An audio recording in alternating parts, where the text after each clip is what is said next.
Tiba-tiba saja seseorang memukul bagian tengkukku dari belakang. Aku lalu terjatuh dan tak sadarkan diri lagi. Entah sudah berapa lama aku pingsan tadi, dan alangkah terkejutnya aku ketika aku membuka kedua mataku. Sekumpulan monyet-monyet liar sudah mengelilingi tubuhku dan melempariku dengan pasir pantai tempatku terbaring. Perlahan-lahan monyet-monyet itu menjauh ketika aku bangun dan terduduk. Kulihat di depan mataku kini, birunya lautan yang luas menjadi pemandangan yang membuat kepalaku agak sedikit pusing. Aku lalu memeriksa kantong celanaku untuk mencari telepon seluler yang tadi aku taruh di bagian kanan celanaku. Tapi yang aku dapati hanya selembar kertas yang bertuliskan, "Ini hanya sebuah peringatan, dan ini juga sebuah kesempatan." Jelas aku sangat terkejut ketika aku membacanya. Tak mau ambil pusing, aku lalu melipat kembali kertas yang baru saja aku baca dan kumasukkan lagi ke saku celanaku. Aku mulai mengedarkan pandanganku ke sekitar. Di belakangku nampak berjajar pohon-pohon kelapa dan rimbunya pepohonan lain. Aku berjalan sedikit ke atas menuju ke dalam semak belukar untuk memeriksa keadaan di sekitarku itu. Monyet-monyet yang nampak sedang bermain pun mengikuti langkahku yang kini sudah mendapatkan jalan setapak menuju bagian dalam hutan. Di atas pepohonan, monyet-monyet itu seperti meneriakiku dan mengajakku menuju suatu tempat. Tapi tak kuhiraukan suara bising mereka yang berlompatan dari satu dahan ke dahan yang lainnya. Aku kembali menuju ke pantai tempat aku terbangun tadi. Aku tak mau tersesat di hutan antah berantah ini karena langit semakin menjadi gelap. Aku berteriak sekuat tenaga, memanggil seseorang yang mungkin ada di pantai ini. "Halo, woi, halo." Tak nampak ada tanda-tanda keberadaan orang di pantai ini. Aku terus berjalan, mencari sesuatu yang bisa aku makan ataupun aku minum selain air laut yang ada di lautan ini. Lapar dan haus yang aku rasakan sangat menggangguku untuk berpikir lebih jernih saat ini. Satu-satunya hal yang aku pikirkan saat itu adalah cara untuk tetap hidup di tempat yang belum aku ketahui ini. Aku sama sekali tidak memiliki pengalaman tentang survival, jangankan untuk bertahan hidup di lautan. Ketika perutku sedikit lapar saja, biasanya aku langsung berjalan ke warkop untuk memesan Indomie goreng 2 bungkus jadi 1 atau Indomie kari ayam dengan 2 telur. Lapar dan haus pun aku rasakan semakin menyiksaku. Aku terus berjalan di tepian pantai mencari pohon kelapa yang berbuah tapi tidak terlalu tinggi dan berusaha untuk memanjatnya. Keadaan di sekitarku pun kini berubah menjadi gelap karena matahari yang tadi menerangi tempat ini perlahan menghilang di ujung lautan itu. Entah ini hanya sebuah halusinasiku karena sedang merasakan lapar dan haus yang semakin membuat lemas, atau bukan. Tiba-tiba aku melihat seperti ada beberapa orang yang sedang menghangatkan tubuh mereka di depan api unggun yang menyala tenang. Dan di belakang mereka tampak seperti kedai yang menjual berbagai macam makanan dan minuman tentunya. Semakin aku mendekati tempat orang-orang itu berada, kini terlihat seorang gadis yang berpakaian seperti pegawai kantoran melambaikan tangannya kepadaku. Aku sangat bersyukur sekali karena menemukan orang lain di pantai tempatku berada ini. Semakin aku mendekati mereka, semakin jelas pula penglihatanku ini. Ada 4 orang duduk mengitari api unggun kecil. 2 orang sedang duduk menikmati makanan yang tersaji di depan mereka, dan seorang gadis yang kini jaraknya semakin dekat denganku. "Hei, baru sampai ya? Kenalin, aku Dewi," ucap perempuan yang terlihat sangat riang walau dengan wajah yang sedikit pucat. Dewi lalu mengulurkan tangannya dan menarik lenganku ke arah orang-orang itu berada. Aku yang masih diam karena merasa ada yang aneh pun hanya tersenyum ke arah Dewi. "Kenalin nih, bos besar, namanya Rudi," ucap Dewi yang disambut lambaian tangan dari Rudi. "Yang ini Rita, sekretaris sebuah perusahaan besar." Rita pun hanya tersenyum kepadaku. "Ini Pak Soleh dan Pak Mamat, sopir pribadi dan OB yang juga bekerja di tempat Rita." Pak Soleh pun bangun dari tempat dia duduk dan mengulurkan tangannya untuk menyalamiku, dan diikuti juga oleh Pak Mamat. 2 orang lagi yang sedang duduk di warung itu. Mereka adalah pejabat-pejabat tinggi. "Udah, kita ngumpul di sini aja. Nikmati apa yang ada di sini," ucap Dewi menjelaskan.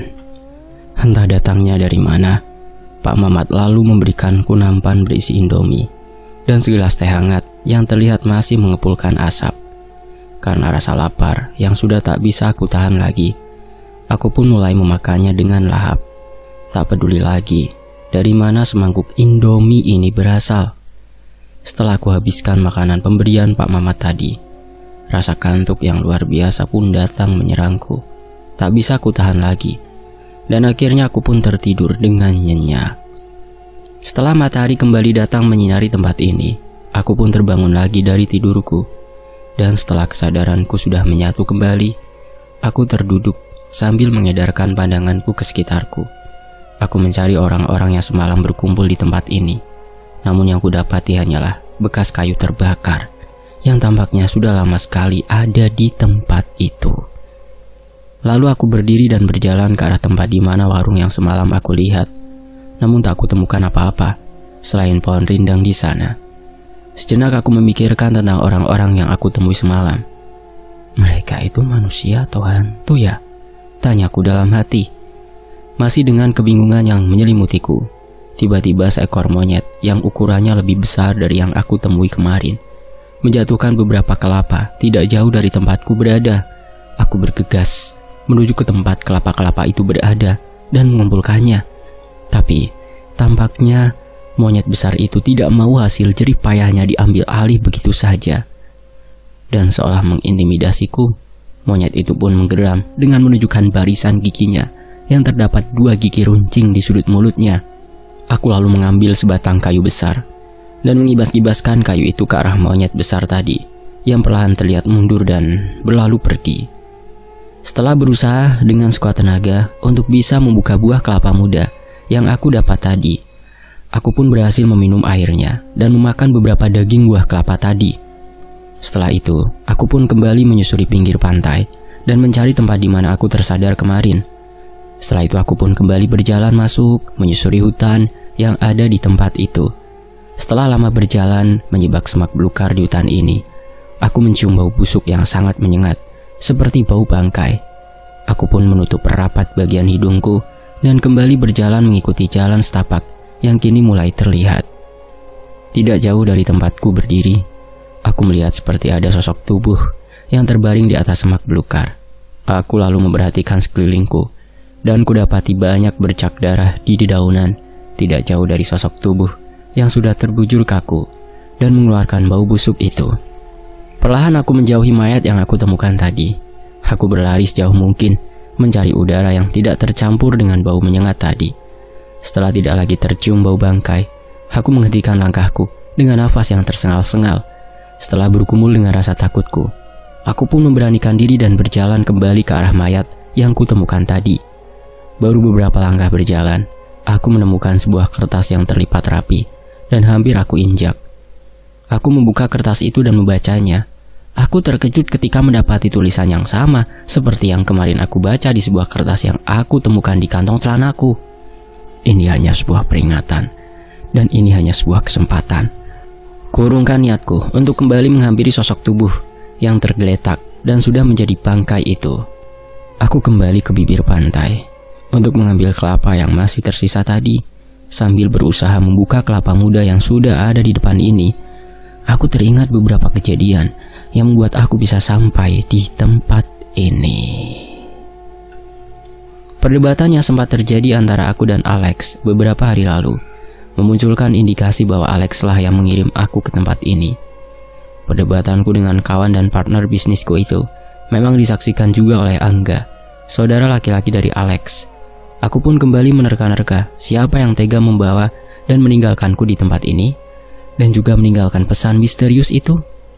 Aku tersadar ketika beberapa monyet hutan yang bertubuh sangat besar sudah mengelilingiku.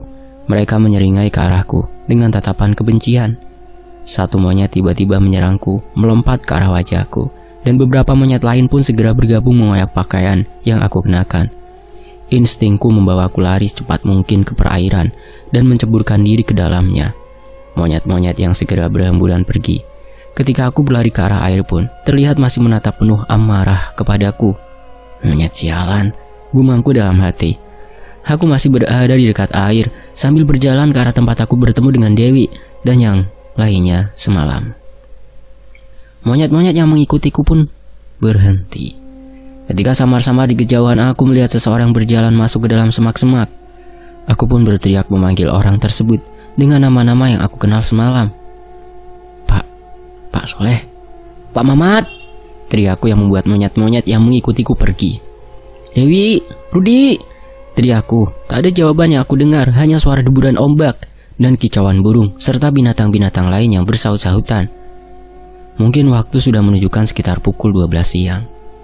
Karena matahari yang bersinar tanpa ditutupi awan sudah tepat berada di atas kepalaku. Aku berjalan ke arah semak, di mana aku tadi melihat sekelebat orang berlari di sana. Untuk berjaga-jaga dari serangan monyet-monyet liar, aku pun terus memegang kayu panjang yang aku dapat di bawah pohon rindang tadi. Belum terlalu jauh aku memasuki semak-semak yang ada di pinggir pantai ini. Aku kembali dikejutkan dengan pemandangan yang sangat mengerikan di siang hari itu. Ketika aku menyibak rumput yang menghalangi langkahku, aku melihat 3 kerangka manusia yang terbaring saling berdekatan. Sejenak aku terpaku memandang ketiga tengkorak kepala manusia itu. Aku pun kembali berlari, menerobos semak belukar dan rumput tinggi yang menghalangi langkahku. Seperti dikejar hantu, aku yang merasa sangat ketakutan itu terus berlari sampai aku menceburkan diri ke air laut yang ada di pantai ini. Nafasku memburu dan terbatuk-batuk karena sempat meminum air yang terasa sangat asin itu. Aku yang kebingungan menaiki bebatuan besar dan membaringkan tubuhku di atasnya. Perih dan sakit yang kini kurasakan membuat asa dalam jiwaku kian terkikis. Ketika mata ini terpejam, bayangan orang-orang yang aku sayangi pun muncul di benakku. Mereka mungkin sedang mencariku saat ini, bisikku dalam hati. Aku tidak boleh menyerah sekarang. Aku tidak ingin anak yang masih dalam kandungan istriku nanti lahir tanpa tahu di mana keberadaan ayahnya. Aku kembali terduduk dan melihat lautan yang membentang luas di hadapanku. Tuhanku lebih besar dari tempat ini, dan aku yakin pertolongan Tuhanku juga lebih luas dari lautan ini. Gumamku yang terus menyemangati diri. Aku mengumpulkan keberanianku dan menguatkan mentalku serta terus meyakinkan diri. Aku terus berkata dalam hati bahwa apa yang aku temukan tadi bukanlah hantu, setan, jin, atau makhluk gaib yang menempati tempat ini. Yang aku temukan tadi adalah manusia yang sudah meninggal, tapi jasadnya terbengkalai begitu saja. Kini, aku niatkan hati untuk menyempurnakan jasad-jasad yang sudah menjadi tengkorak itu dengan cara menguburnya dan mendoakannya. Aku kembali berjalan memasuki semak-semak tempat aku menemukan 3 kerangka manusia tadi, sambil memegang batu pipih sebesar telapak tanganku. Dan tak lupa juga aku membawa kayu panjang tadi. Beberapa meter lagi aku sampai di tempat kerangka manusia itu berada. Aku dikejutkan oleh sosok perempuan yang berdiri membelakangiku. Seketika itu juga bulu kuduku berdiri, dan tubuhku gemetar menahan takut yang teramat sangat. Jangan takut, aku Dewi, yang semalam bersamamu di depan api unggun itu, ucapnya dengan suara lirih. Tolong sempurnakan jasad ketiga orang ini, dan doakan mereka. Setelah itu kembalilah ke tempat di mana semalam kita berkumpul, ujar Dewi yang melayang masuk ke dalam hutan. Aku terduduk lemah dan meneteskan air mata. Menangis sepertinya akan mengurangi bebanku saat ini. Aku pun menangis, bukan karena meratapi buruknya nasibku saat itu, tapi aku iba melihat orang-orang yang kini sudah menjadi kerangka itu harus mati di tempat yang jauh dari keluarga mereka. Pastilah keluarga dan orang-orang terdekat mereka mencari keberadaannya dan terus berharap akan kedatangan mereka lagi. Aku lalu membersihkan pohon-pohon yang merambat serta rumput-rumput di sekitar 3 kerangka manusia itu, dan aku pun mulai membuat lubang yang cukup lebar untuk menguburkan ketiganya. Ketika lubang yang aku buat sudah terlihat cukup, aku pun lalu memeriksa satu persatu kerangka yang masih lengkap mengenakan pakaian itu. Aku mulai dari salah satu kerangka dengan celana hitam dan baju berwarna coklat. Aku melihat tulisan nama di bagian dada sebelah kanan kerangka itu. Nama itu bertuliskan M. Ahmad. Innalillahi wa inna ilaihi raji'un, ucapku lirih. Ternyata orang yang aku temui dan memberiku indomie serta teh hangat semalam sudah meninggal di sini, batinku. Perlahan aku mengangkat tulang belulang yang terbungkus celana hitam dan baju berwarna yang coklat itu, dan memasukkan ke dalam lubang yang sudah kubuat tadi. Kurapikan lagi posisi tulang-tulang itu, agar berada tepat pada tempatnya. Hal sama pun aku lakukan kepada kedua kerangka manusia yang lainnya. Aku yakin bahwa kerangka laki-laki yang menggunakan lengan panjang berwarna putih lusuh dengan kopiah hitam yang sudah memerah itu adalah Pak Soleh. Lalu di sebelah Pak Soleh itu pasti Rita. Setelah menutup rapat liang lahat tempatku menguburkan 3 orang tadi, aku pun lalu berdoa untuk ketenangan mereka. Semoga Engkau mengampuni orang-orang ini ya Allah, dan menerima semua amal baiknya. Amin. Aku pun segera meninggalkan kuburan mereka dan kembali menuju ke tepian pantai seperti apa yang Dewi minta tadi. Dengan rasa lelah dan dahaga yang luar biasa, aku terus berjalan, perlahan menyibak semak belukar dan keluar dari dalam hutan. Tiba di pinggir pantai, aku seperti berada di tempat yang belum pernah aku datangi dalam 2 hari ini. Tapi tiba-tiba suara yang sudah tidak asing di telingaku pun terdengar memanggilku. "Hei, sini!" ucap gadis yang sepertinya sudah aku kenal itu. Aku yang sudah tidak peduli lagi dengan ketakutanku, berjalan menghampiri Dewi yang sedang duduk di sebuah kursi dengan meja di depannya. "Nama kamu siapa?" tanya Dewi yang tersenyum ke arahku. Walau wajahnya terlihat pucat, tapi gadis itu terlihat sangat ramah dengan selalu tersenyum. "Namaku Asep," ucapku sambil tersenyum kepadanya. "Alah bohong, kamu bukan Asep," jawab Dewi yang makin terlihat ceria itu. "Ini orang apa hantu sih?" bisikku dalam hati. "Kalau aku hantu, kamu gak takut?"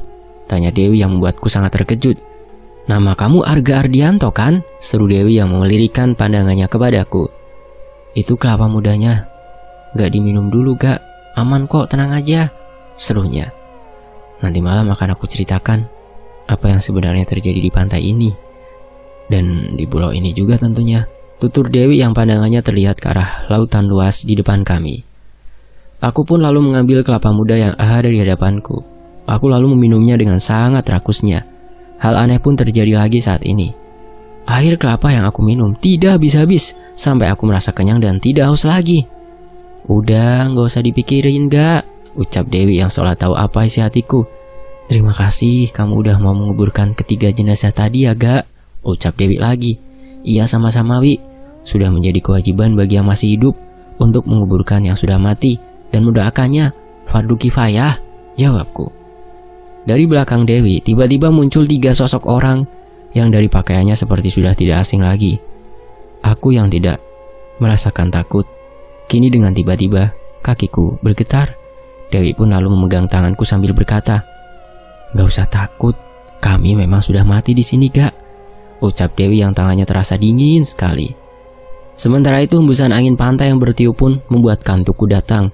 Aku lalu menaruh kepalaku di atas meja dengan kedua tangan yang menjadi alasnya. Setelah itu aku tertidur kembali dan terbangun di pagi harinya.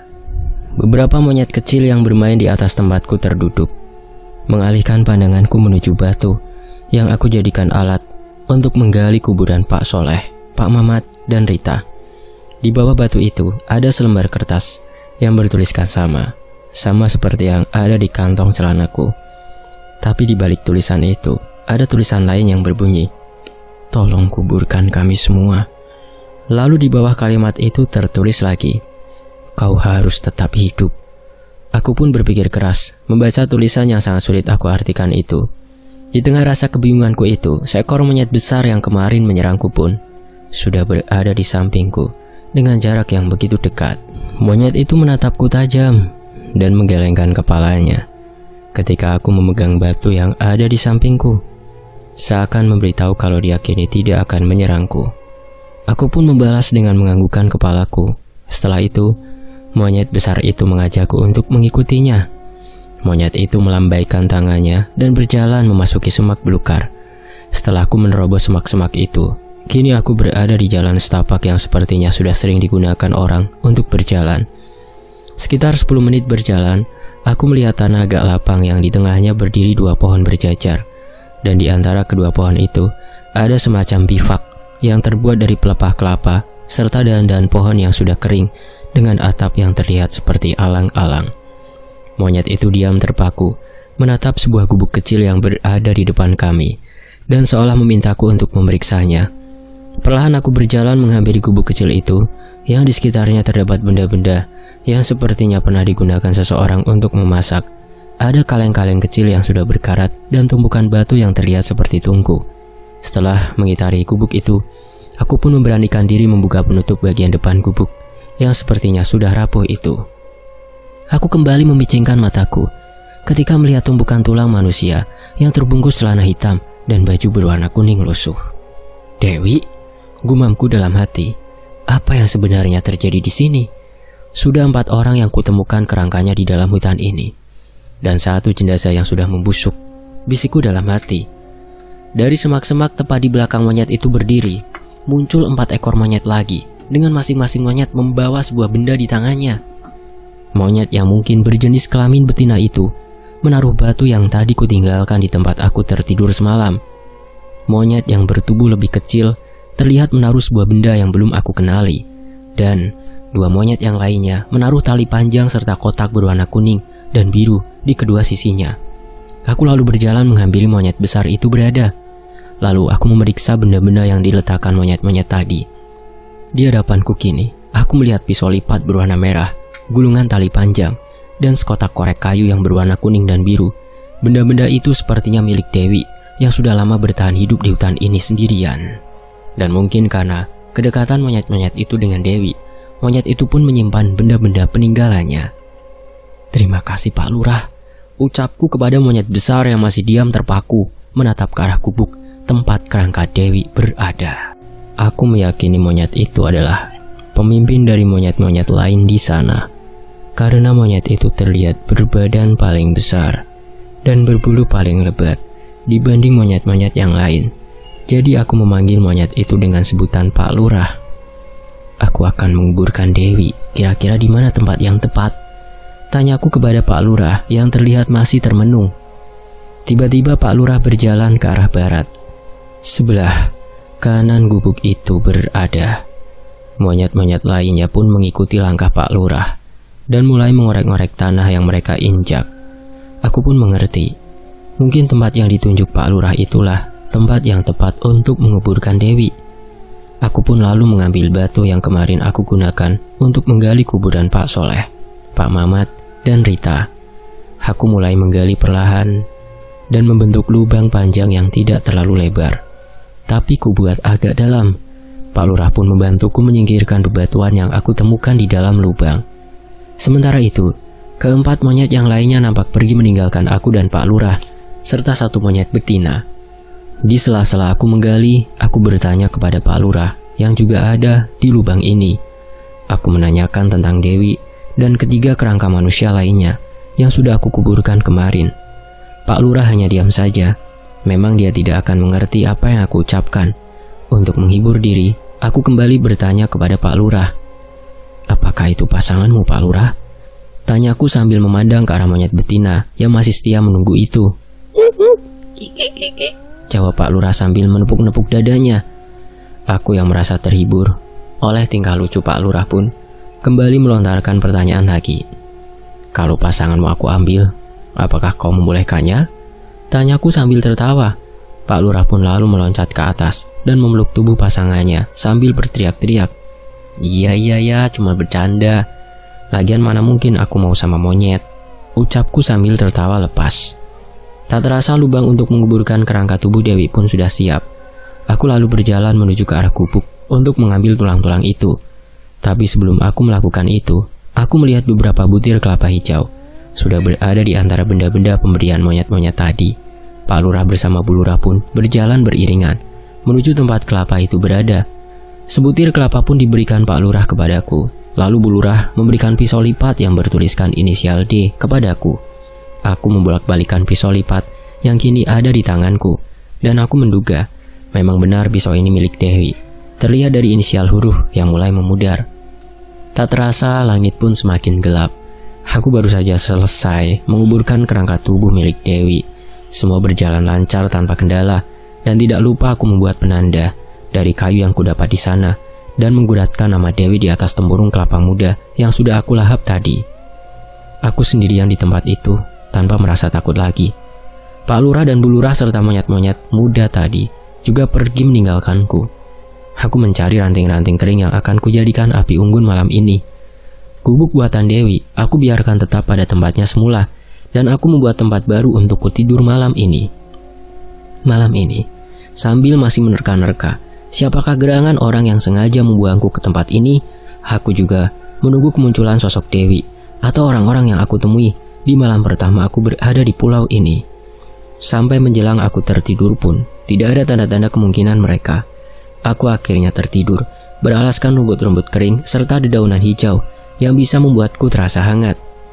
Ketika matahari hampir tenggelam di ujung lautan nan biru itu, aku melihat sebuah kapal berwarna putih dengan kibar bendera merah putih yang hampir mencapai daratan di pantai ini. Dari dalam kapal, turunlah sepasang muda-mudi yang nampak menaiki kapal karet kecil menuju pantai ini. Pandanganku pun agak sedikit kabur. Lalu aku mengusap mataku dengan kedua tanganku.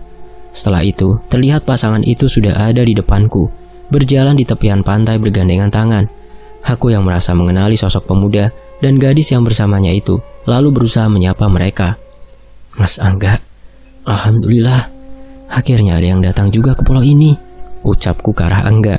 Tapi anehnya, Mas Angga yang merupakan kakak tertua dari Alex terlihat lebih muda dibanding yang beberapa hari kemarin aku lihat. Dan anehnya lagi, mereka juga seolah-olah tidak melihat keberadaan dan terus berlalu dari hadapanku.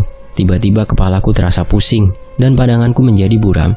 Aku menggeleng-gelengkan kepalaku agar pandanganku kembali jernih lagi.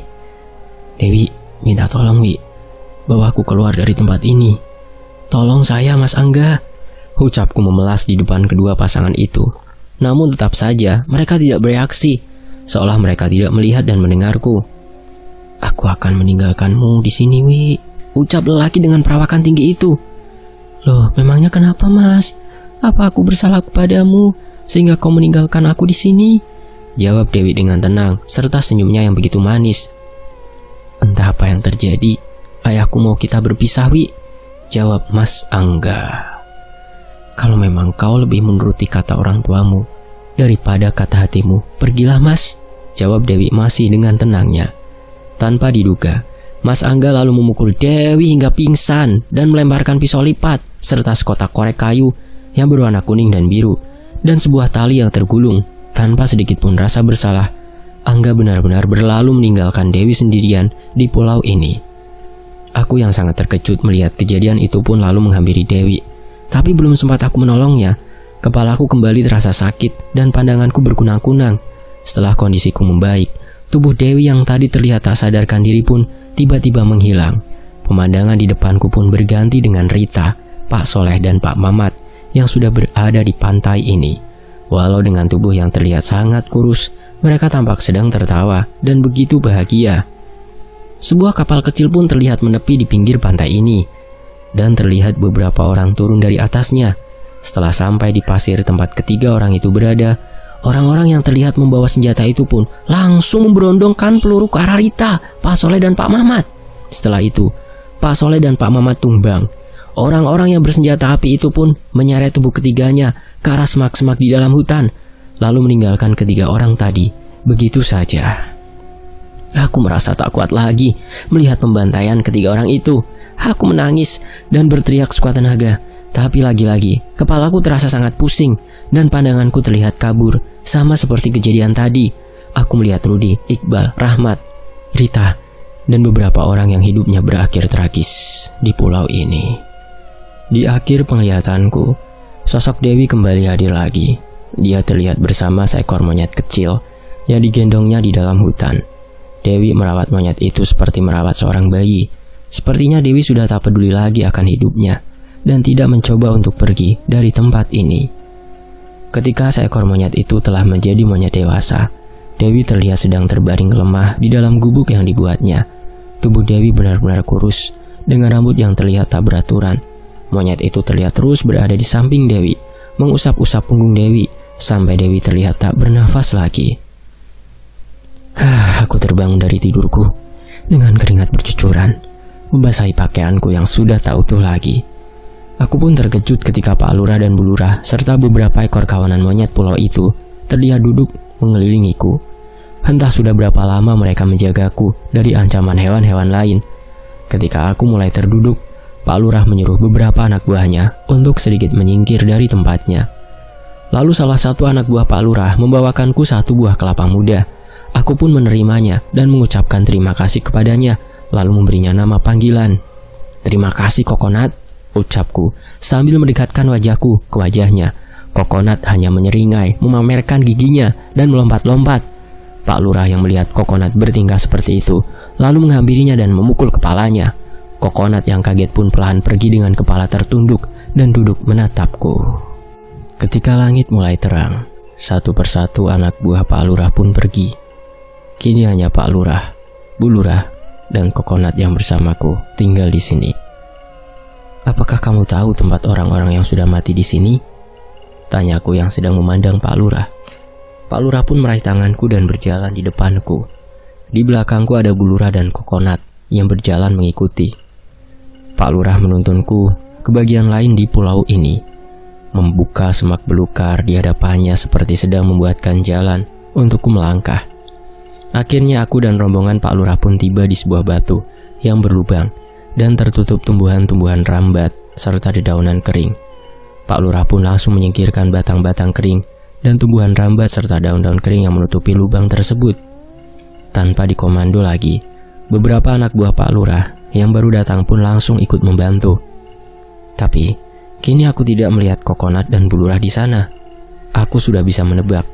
Pasti Kokonat sedang mencarikan aku kelapa muda segar, pikirku. Setelah lubang yang tidak terlalu dalam itu sudah bersih dari tumbuhan-tumbuhan rambat, aku kembali melihat tumpukan kerangka manusia ada di dalam sana. Tidak seperti kemarin. Proses pemakaman kerangka-kerangka manusia ini sangatlah rumit. Aku yang masih dibantu Pak Lurah dan beberapa kawanannya harus mengambil dulu tulang-tulang manusia itu dari dalam lubang secara perlahan.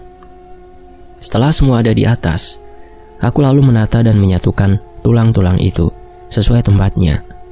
Ada 5 tengkorak manusia dan 5 baju serta celana yang sudah tidak utuh lagi. Setelah seharian bergumul dengan tulang belulang tanpa sedikit pun rasa takut, akhirnya aku dan rombongan Pak Lurah selesai menguburkannya di satu tempat yang sama. Tidak lupa juga aku memberi tanda di bagian atas kepala mereka satu persatu.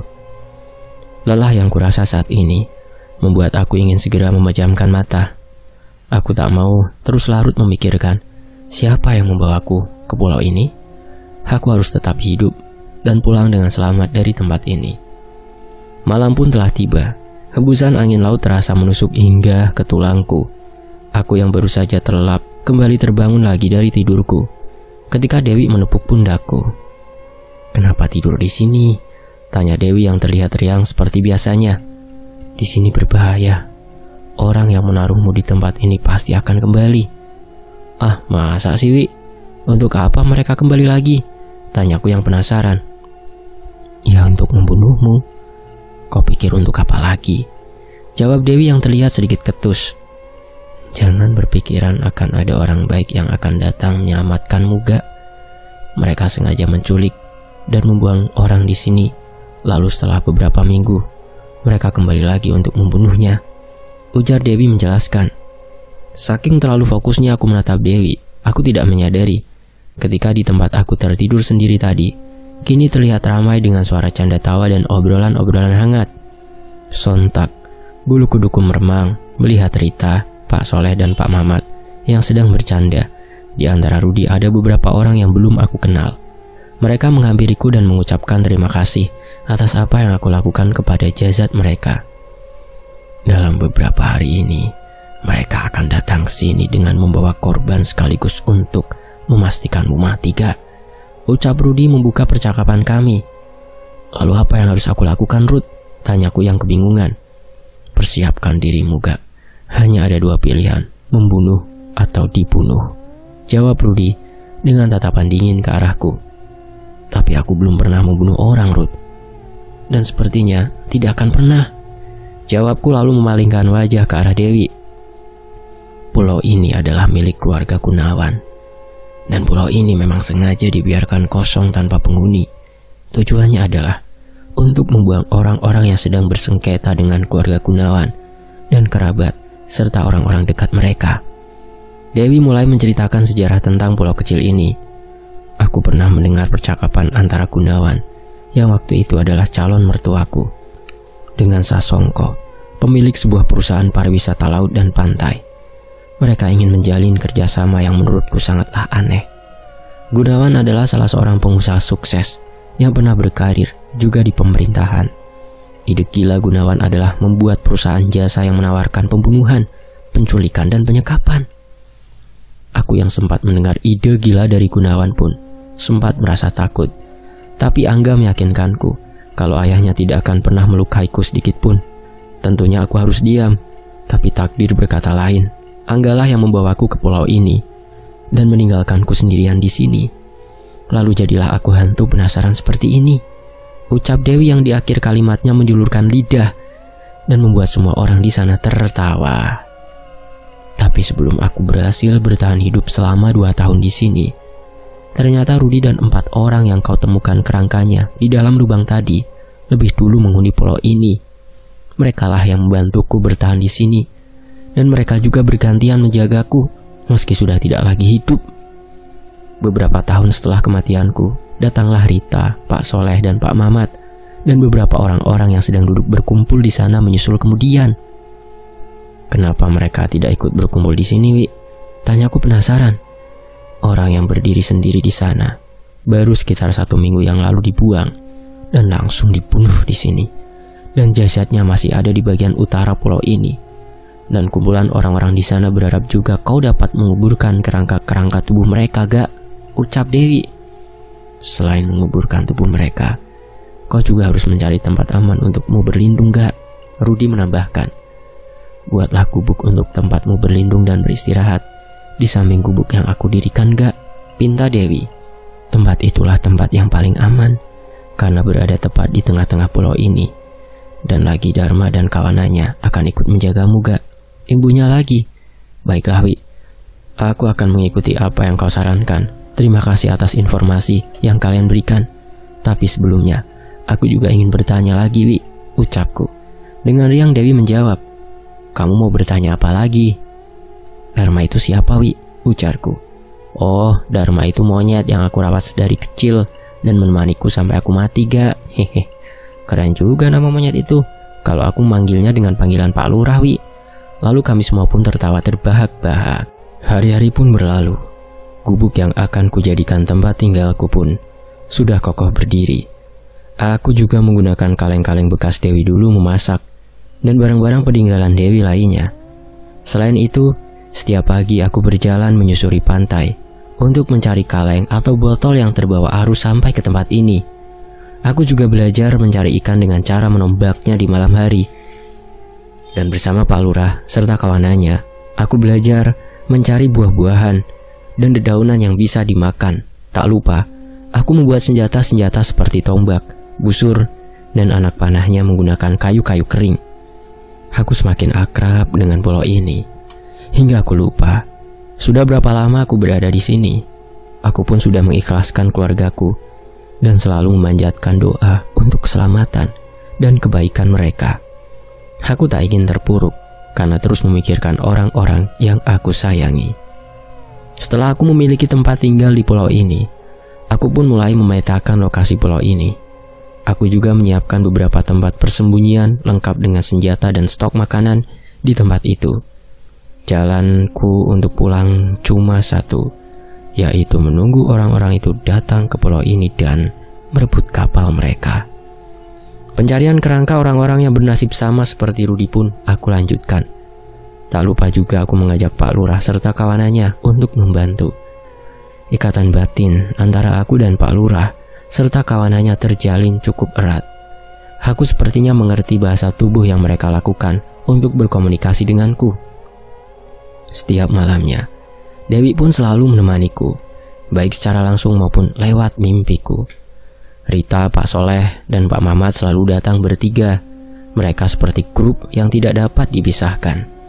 Rudi yang mulai sering mendatangiku pun mengajariku tentang cara berperang dan membuat pertahanan. Aku pun mulai penasaran dengan sosok Rudi. Lalu, aku mulai bertanya tentang kehidupannya dulu dan alasan apa yang membuat hidupnya harus berakhir di tempat ini. Aku memiliki beberapa usaha di Jakarta, Bandung, serta Kalimantan. Usahaku berkembang sangat pesat.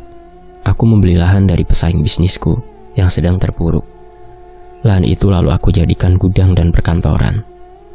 Setelah 3 tahun berlalu, pesaingku itu berniat ingin membeli perkantoran dan gudang yang aku miliki saat itu. Orang itu beralasan karena tanah yang dulunya dijual kepadaku itu adalah tanah warisan. Aku pun menolak niatnya untuk membeli tanah miliknya yang saat itu sudah menjadi perkantoran dan pergudangan yang cukup besar. Kata Rudi menceritakan awal permasalahannya. Lalu karena tidak suka dengan penolakan, orang itu pun mencoba memaksaku dengan berbagai cara. Cara pertama dengan melakukan teror-teror kepada anggota keluargaku dan mengancam akan menculik anak-anakku. Hal itu tidak dapat dilakukannya karena aku juga memiliki banyak kolega orang-orang penting di negeri ini.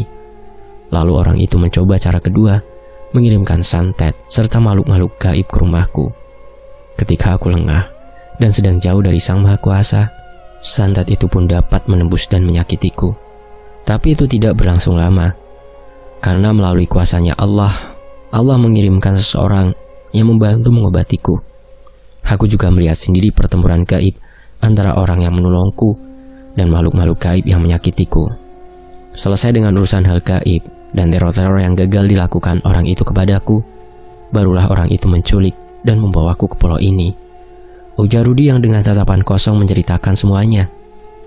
Tiba-tiba Dewi datang bersama Pak Lurah menghampiri aku dan Rudi di depan perapian kecil yang aku buat. Pak Lurah yang nampak manja ketika bersama Dewi pun bertingkah seperti anak kecil. Sangat berbeda ketika dia sedang memimpin kawanannya. Sambil tersenyum, Dewi lalu berkata, "Kau harus mempersiapkan diri dengan matang sebelum orang-orang itu datang, gak? Karena kau harapan kami satu-satunya untuk bisa terbebas dari pulau ini," ucap Dewi dengan senyum khasnya. "Hah, terbebas? Terbebas dari apa, Wi?" Tanyaku yang masih bingung dengan perkataan Dewi. Rudi lalu menjelaskan apa yang dimaksud oleh Dewi. "Selain jasad kami tidak disucikan dan sempat terbengkalai seperti sampah, ruh kami pun tidak bisa mencapai kesempurnaan. Kami yang mati di sini bisa dibilang belum tenang, gak? Kami berharap kau bisa membawa tulang belulang kami dan memberikannya kepada ahli waris kami agar mereka menguburkan kami dengan layak," ujar Rudi. "Atau melaporkan tentang pulau ini dan semua yang telah terjadi di sini kepada pihak berwajib," imbuh Dewi. "Maka dari itu, kau harus tetap hidup, gak? Tolonglah kami sekali lagi," Rudi menambahkan. "Baiklah, aku akan berusaha semaksimal mungkin," jawabku mantap sambil menatap keduanya. Besok, setelah matahari terbit, berjalanlah ke arah timur pulau ini. Tandai jalur yang kau lewati dengan cara menggoreskan tanda pada batang pohon yang kau lewati. Hitung berapa lama waktu yang kau butuhkan untuk sampai di bibir pantai yang ada di bagian timur. Ingat, jangan meninggalkan jejak langkah. Usahakan kau tidak merusak pohon-pohon kecil dan semak belukar yang kau lalui," ujar Rudi yang sedang mengajari memetakan wilayah dengan benar. "Ketika siang hari, matahari adalah penunjuk langkahmu. Bila matahari tertutup awan mendung, gunakan tanda di batang pohon besar sebagai acuannya. Begitu juga ketika malam hari, kau lebih baik diam menunggu di tempat aman. Hindari bergerilya di pulau kecil seperti ini," jelas Rudi lagi. "Biar aku meminta Dharma dan kawanan kecilnya mendampingimu, gak?" ucap Dewi yang sedang memangku Pak Lurah. Malam pun berlalu. Ketika pagi datang, tampak Pak Lurah bersama Kokonat dan 2 ekor monyet yang belum aku beri nama sudah ada di depan gubuk milik Dewi. Seperti biasanya, Kokonat menghampiri aku dan membawakan kelapa muda untukku. Setelah sarapan air kelapa muda, aku pun mulai perjalananku untuk memetakan pulau ini sesuai arahan Rudi semalam. Formasi berjalan pun sudah terbentuk. Pak Lurah berjalan di depanku sebagai leader, dan 2 anggota Pak Lurah yang baru saja aku beri nama Melon dan Kentang berjalan di belakangku sebagai sweeper. Sementara itu Kokonat memantau keadaan kami dari atas. Aku terus memperhatikan sekitarku dengan seksama dan mengingat pohon-pohon besar yang aku dan timku lewati. Setelah berjalan sekitar 3 jam lamanya, aku pun mulai mendengar suara deburan ombak. Sepertinya sebentar lagi pantai di bagian timur pulau ini akan terlihat. Ketika tim kami sebentar lagi sampai di pantai itu, tiba-tiba saja Kokonat terjatuh dari atas pohon. Terlihat Kokonat berguling-guling dengan monyet lain di depanku. Tidak lama kemudian, Pak Lurah terdengar menggeram dan perlahan berjalan ke arah sebelah kiriku. Melon berlari ke arahku dan memegang erat kakiku, sementara Kentang berlari kembali ke arah tempat kami datang tadi. Aku yang sangat kesal karena Kokonat kewalahan menghadapi lawannya pun memukulkan kayu, yang kubuat runcing di bagian ujungnya ke arah monyet yang tak dikenal itu. Setelah terlepas, Kokonat lalu berlari ke arahku dan naik ke atas pundakku. Kini aku dan Kokonat serta Melon kebingungan mencari Pak Lurah yang tiba-tiba menghilang. Dari pandanganku, Melon pun memberanikan diri berlari ke arah pantai. Ketika terdengar suara ramai dari sekawanan monyet, aku dan Kokonat yang masih bertengger di pundakku pun kemudian berlari mengejar Melon. Dan ketika kami tiba di pinggir pantai, terlihat Pak Lurah sedang baku hantam dengan monyet muda yang berbadan lebih besar darinya. Sementara itu, kawanan monyet dari pihak monyet muda pun mengelilinginya. Singkatnya, Pak Lurah pun berhasil memenangkan baku hantam yang tadi berlangsung tanpa bantuan dari sahabatnya yang hanya menjadi penonton. Monyet muda yang kalah bertarung itu pun dengan kepala tertunduk kini mengikuti kami. Kawanan mereka pun sekarang dipimpin oleh Pak Lurah, monyet tua dari Pulau Barat. Yang membuat aku tertawa geli waktu itu, Kentang ternyata kembali dengan membawa 2 temannya, lalu menghampiri Pak Lurah. Rupanya dia sedang mencari bala bantuan tadi, batinku. Setelah matahari nampak sudah melewati atas kepalaku, aku pun mengajak tim eksplorasi pulau ini kembali ke titik awal kami berangkat. Kali ini aku sendiri yang menjadi leader, sementara Pak Lurah dan kawanannya berjalan melewati dahan-dahan dan pohon di sana. Berhari-hari, aku sudah melakukan pemetaan wilayah. Dan saat ini aku sudah benar-benar menguasai daerah ini. Di malam ini hujan turun begitu derasnya, petir bersaut-sautan, dan angin kencang pun datang menerpa gubukku. Malam ini tidak satu pun dari teman beda alamku yang menemani. Aku pun memilih untuk segera tidur, karena cuaca sedang tidak bersahabat bagiku. Ketika aku hampir memejamkan mata, tiba-tiba petir menyambar sebuah pohon yang berada tidak jauh dari tempatku berada. Aku pun kembali duduk dan termenung, memikirkan hal-hal yang hanya bisa kupikirkan saat ini. Di tengah lamunanku itu, beberapa kali kilatan cahaya menerangi daerah sekitar tempat gubuk ini berdiri. Dan di antara cahaya kilatan berikutnya, aku terkejut karena melihat sosok wanita yang kepalanya hampir putus dengan lidah yang menjulur keluar. Darah segar terlihat membasahi baju yang dia kenakan. Sontak aku pun lalu memejamkan mata karena merasa sangat ketakutan. Setelah beberapa saat rasa hening, aku kembali dikagetkan dengan suara berat, suara seorang laki-laki yang meminta tolong kepadaku. "Kenapa kau tidak segera menguburkan mayatku? Tolong segera sempurnakan aku seperti yang lainnya." Suara itu terus terdengar di telingaku, sampai akhirnya aku pun tertidur karena ketakutan. Setelah pagi tiba, aku pun bergegas pergi ke tempat di mana mayat lelaki itu berada. Aku pun kembali ke tempat di mana aku menemukannya di hari pertama aku berada di pulau ini. Ketika pertama kali aku menemukannya, mayat itu masih berbau sangat busuk. Mungkin mayat itu sudah kering saat ini, bisikku dalam hati. Setelah hampir 1 jam aku berjalan, aku pun sudah melihat sosok tubuh yang sudah tidak utuh lagi. Tanpa pikir panjang, aku pun segera membuat lubang yang posisinya tidak jauh dari jasad itu berada. Pak Lurah dan kawanannya pun tidak ada yang membantuku kali ini. Mungkin karena masih ada bau-bau busuk yang menyengat yang tercium dari jasad ini. Setelah aku rasa lubang yang aku buat ini sudah cukup untuk menguburkan jasad itu, kini aku pun mulai mencari cara untuk memasukkannya ke dalam lubang itu. Aku pun memulainya dari melepas jaket kulit yang orang itu kenakan. Karena aku berpikir tidaklah baik kalau ada bagian tubuh dari makhluk lain yang ikut bersamanya, walaupun itu hanya kulit hewan.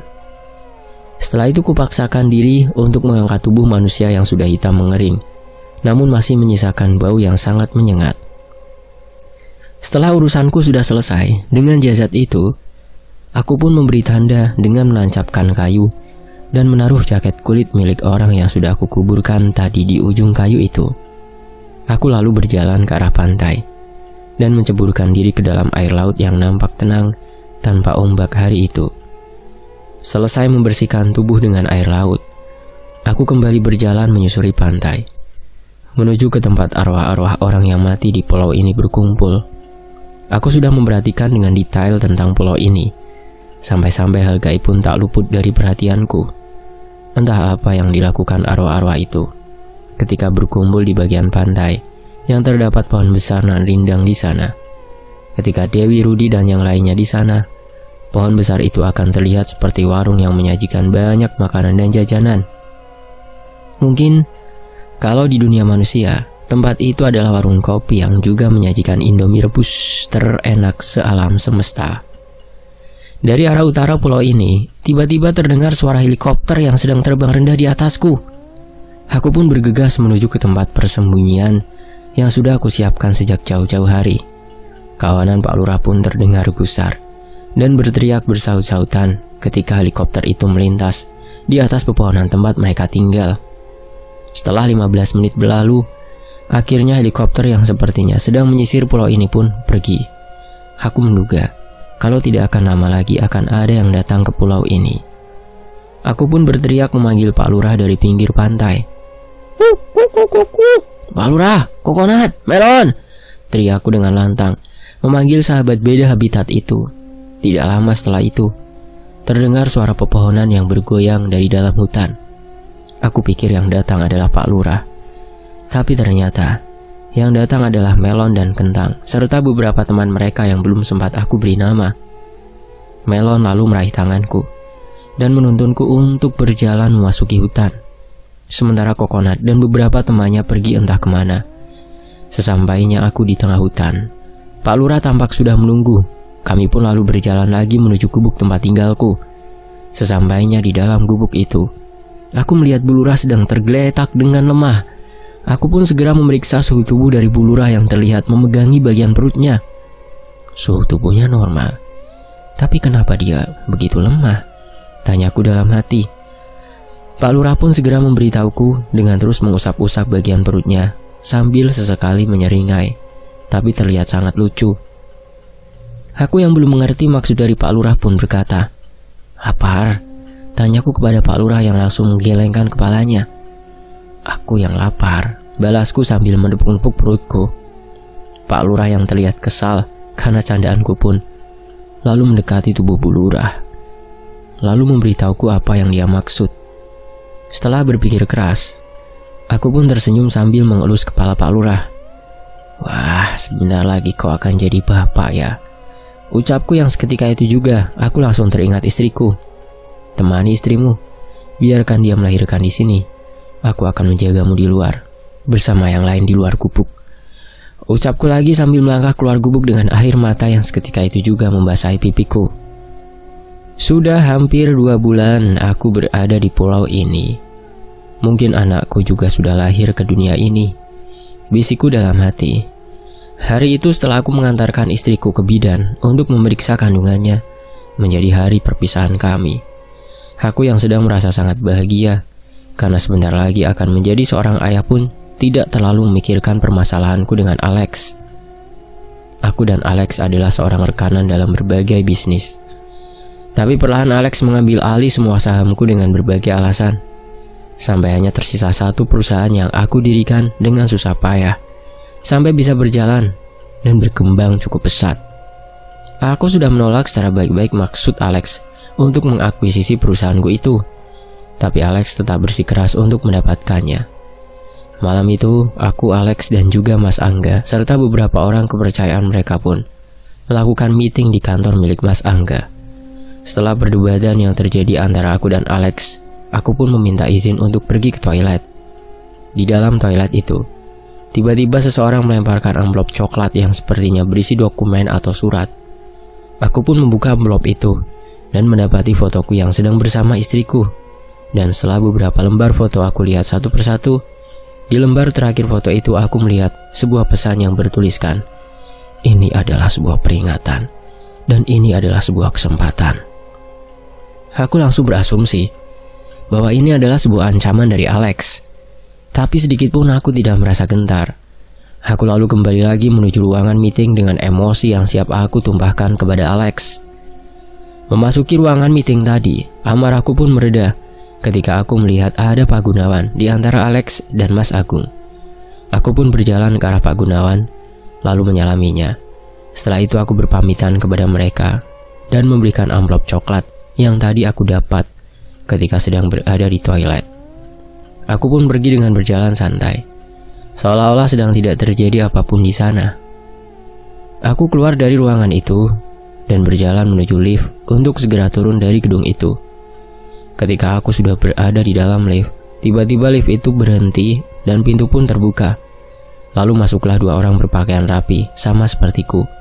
Dan setelah beberapa saat kemudian, aku kehilangan kesadaranku setelah merasakan pukulan yang sangat keras di bagian tengkukku.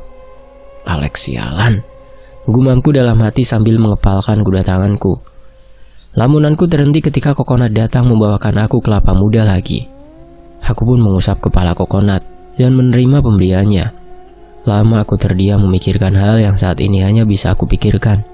Sambil menikmati air kelapa muda pemberian Kokonat, aku pun merencanakan langkah selanjutnya untuk dapat pergi dari pulau ini. Aku pun kembali ke arah gubuk untuk melihat kondisi Bulurah yang baru pertama kalinya menjalani proses melahirkan. Puji syukur aku panjatkan kepada Tuhan setelah melihat Bulurah sudah duduk memangku bayinya dan menyusuinya. Aku pun mengusap kepala Pak Lurah dan memberinya ucapan selamat. Sore harinya, langit tampak gelap dan sepertinya hujan deras akan kembali mengguyur pulau ini. Setelah matahari terbenam, aku pun membuat perapian kecil di depan gubuk. Malam ini kawanan Pak Lurah tampak ramai di sekitarku. Mereka berkumpul menjadi beberapa kelompok di sekitar api unggun kecil yang sudah menyala. Ketika aku sedang membakar umbi-umbian untuk aku jadikan makan malam, tiba-tiba kawanan Pak Lurah pun berteriak dan berhamburan pergi dari tempat mereka berada. Di luar gubuk kini hanya ada aku serta Kokonat yang tertunduk di belakangku. Bau busuk bangkai pun seketika tercium oleh hidungku, yang seketika membuat bulu kuduku meremang. Api unggun kecil yang apinya tampak tenang karena angin tidak berhembus terlalu kencang, tiba-tiba menyala besar dan hampir menyambar wajahku yang sedang duduk tepat di depannya. Seketika itu juga aku menjatuhkan diri ke belakang, dan ketika aku terbangun, terlihat jelas sosok wanita dengan gaun merah yang terus meneteskan darah dan kepala yang hampir putus. Sosok itu perlahan mendekatiku dengan berjalan mengambang beberapa sentimeter di atas tanah. Tidak ada pilihan lain selain mengumpulkan keberanianku yang sudah tercerai-berai itu. Dengan memejamkan mata dan menarik nafas panjang, aku pun berdoa sebisaku, dan ketika keberanianku telah menyatu, aku membuka kembali kedua mataku. Tiba-tiba sosok menyeramkan itu perlahan-lahan mundur dan menjauh dariku. Aku yang berpikir bahwa aku telah menguasai keadaan dengan membuat setan itu takut, kembali harus dikejutkan oleh Dewi yang ternyata sudah ada di depan belakangku. Ternyata hantu yang menyeramkan itu bukan takut kepadaku, melainkan merasa takut oleh kehadiran Dewi. "Mau apa kau di sini? Mau menakut-nakuti sahabatku?" tanya Dewi kepada makhluk menyeramkan itu. "Wi, suruh perempuan itu menampakkan diri dengan wujud biasa," pintaku kepada Dewi. Dewi pun melesat dengan cepat ke arah hantu itu. Entah apa yang dikatakan Dewi kepada perempuan yang sudah 2 malam ini menghantuiku itu. Tiba-tiba sosoknya berubah menjadi perempuan biasa yang usianya terlihat lebih tua dari Dewi. Kedua sosok itu lalu berjalan menghampiriku layaknya manusia biasa. "Maafkan saya, Dik. Saya hanya mau minta tolong," ucap wanita yang juga terlihat lebih tua dariku itu. "Aku dibunuh oleh seseorang dan jasadku masih terombang-ambing di dekat pantai ini. Tolong kuburkan jasadku setelah koper hitam yang berisi tubuhku itu sampai di tepian pantai ini." Aku dan Dewi beradu pandang mendengar apa yang diucapkan wanita itu. Belum sempat aku menjawab permintaan wanita itu, Rudi, Rita, Pak Soleh, dan Pak Mamat terlihat datang juga di tempat ini. "Ada kapal yang terlihat menepi di pantai ini," ujar Rudi yang tampak memandangi sosok hantu wanita yang menakut-nakutiku tadi. "Bagaimana bisa kau sampai di tempat ini?" tanya Rudi kepada sosok yang baru dilihatnya itu. "Korban pembunuhan.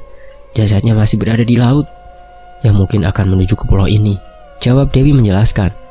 "Sekarang ayo kita lihat siapa yang datang mengunjungi pulau ini, Ruth," ajak Dewi. Rudi dan Dewi pun perlahan hilang dari pandanganku. Lalu sosok hantu wanita tadi pun pergi melayang tanpa mengucapkan sepatah kata pun. Rita, Pak Soleh, dan Pak Mamat yang selalu hadir bertiga itu pun memulai percakapannya denganku. Mereka memintaku untuk membawa bagian kecil dari tulang mereka bila aku dapat pergi dari pulau ini. Awalnya mereka beralasan hanya ingin supaya aku memberikan bagian tulang dari kerangka tubuh mereka kepada keluarganya agar bisa menguburnya di area pemakaman umum.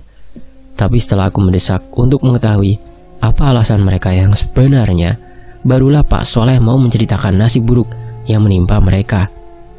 Saya ini cuma seorang sopir pribadi yang sedang bernasib sial ketika menjemput bos saya di sebuah hotel, Mas.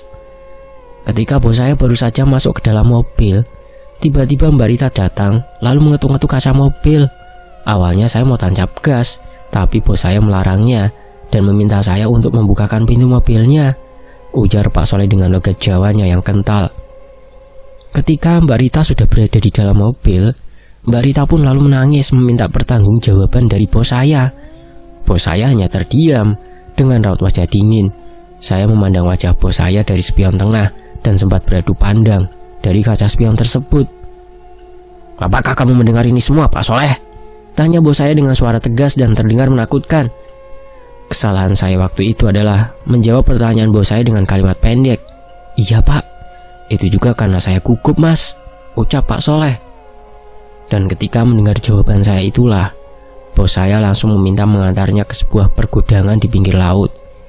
Sesampainya kami di tempat itu, bos saya turun dan menghampiri beberapa orang dengan tubuh kekar dan terlihat sedang membicarakan sesuatu. Akhirnya saya dan Mbak Rita disekap di sebuah gudang itu selama beberapa hari. Setelah itu datang Pak Mamat dengan wajah lebam dan tubuh terikat. Orang-orang bertubuh kekar itu melemparkan Pak Mamat ke arah tempat saya dan Mbak Rita berada. "Loh, kesalahan Pak Mamat apa?" tanyaku yang makin penasaran. "Pak Mamat merupakan seorang OP di kantor milik bos saya. Dan juga tempat di mana Mbak Rita bekerja sudah mengetahui hubungan gelap antara bos saya dan Mbak Rita, Mas. Dia ini bernasib sangat sial, lebih sial dari nasib saya," ujar Pak Soleh sambil tertawa, yang diikuti tawa dari Pak Mamat juga. Kata orang Jawa, "Orang mangan nangkane tapi kena pulute." "Tidak makan nangkanya tapi kena getahnya," ujar Pak Soleh lagi. Setelah itu Rita langsung mengutarakan maksud dan tujuan mereka yang sebenarnya. "Tolong bawalah bagian kecil tulang rangka tubuh kami bertiga. Kami akan menuntut balas atas apa yang sudah menimpa kami, Gak," pinta Rita. "Semoga saya bisa keluar dengan selamat dari pulau ini, Mbak," ucapku sambil menatap Rita. Pak Soleh dan Pak Mamat bergantian. "Betul, Gak. Kami ingin terbebas dari pulau ini," Ibu Dewi yang kini sudah ada di sampingku. "Itu kita pikirkan nanti saja. Sekarang kau harus bersiap, Gak. Beberapa orang sudah ada di tepi pantai. Besok mereka pasti akan menyisir pulau ini," ujar Rudi yang juga sudah kembali. "Kita tidak perlu membunuh mereka, Gak. Tugas utamamu nanti hanya membawa kami keluar dari pulau ini. Biar kami yang melumpuhkan mereka. Ambil semua barang milik mereka, lalu tinggalkan mereka di pulau ini," imbuh Rudi lagi.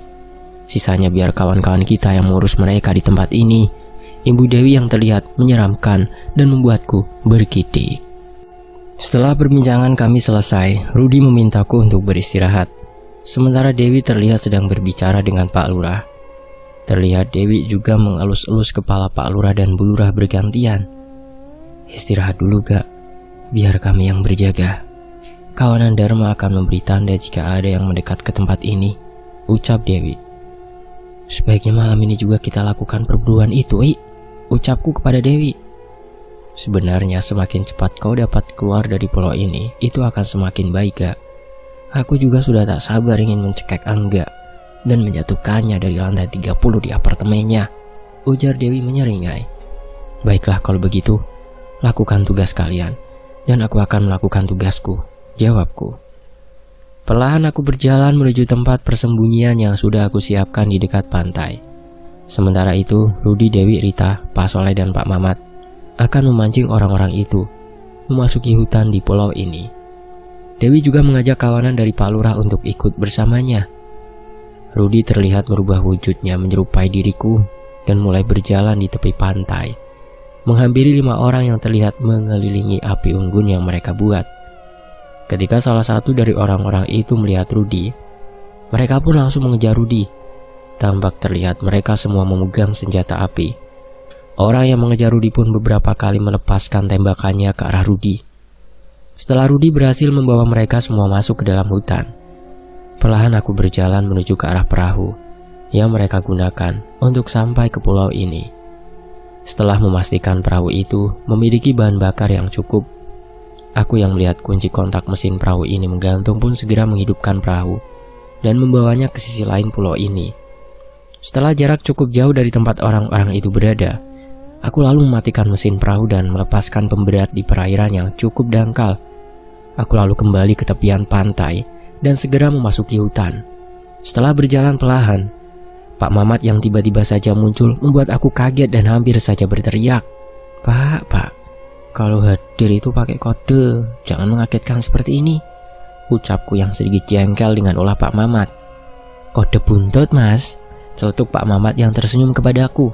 "Alah, Bapak ini pasti waktu masih hidup sering pasang buntut ya," ujarku menimpali candaan Pak Mamat. "Pasang, tapi nggak pernah tembus," jawabnya lagi dengan wajah lugunya. "Satu orang sudah pingsan, cepat kamu preteli barang-barangnya. Sisakan saja kaos kutang dan celana pendek, Mas," ucap Pak Mamat yang membuatku tersenyum menahan tawa. "Di sebelah mana, Pak?" tanyaku singkat. "Biar teman berbulu kamu yang mengantar. Saya mau membantu yang lainnya dulu," jawab Pak Mamat yang langsung menghilang dari pandanganku.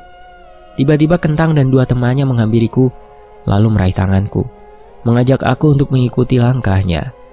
Tidak lama kami berjalan, aku melihat seseorang sudah terbaring di atas semak belukar. Aku pun menyeret tubuh kempal itu ke tempat yang lebih rata. Aku mulai mengambil barang-barangnya, termasuk pistol yang dibawa orang ini. Kujadikan kaos yang dipakai di balik baju panjang orang ini untuk membungkus semuanya. Kusisakan kaos dalam dan celana kolor di tubuh kempal orang yang tadinya akan membunuhku itu.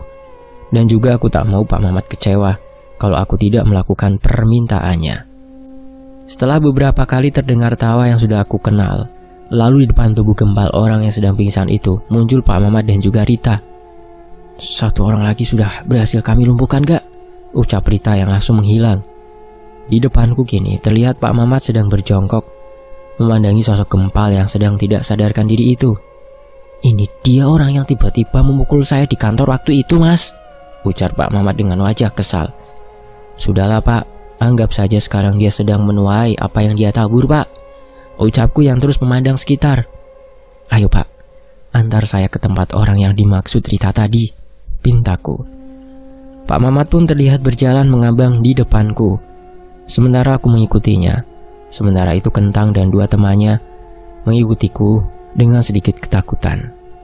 Setelah agak lama berjalan, aku mendapati sosok tubuh tinggi tapi terlihat kurus sedang tergeletak tak sadarkan diri juga. Sama seperti sebelumnya, aku juga melucuti semua pakaiannya dan menyisakan kaos tipis serta celana dalam. Karena orang ini tidak memakai kolor, orang ini tidak membawa senjata api, dia hanya terlihat membawa golok yang tergeletak di dekat tangan kanannya.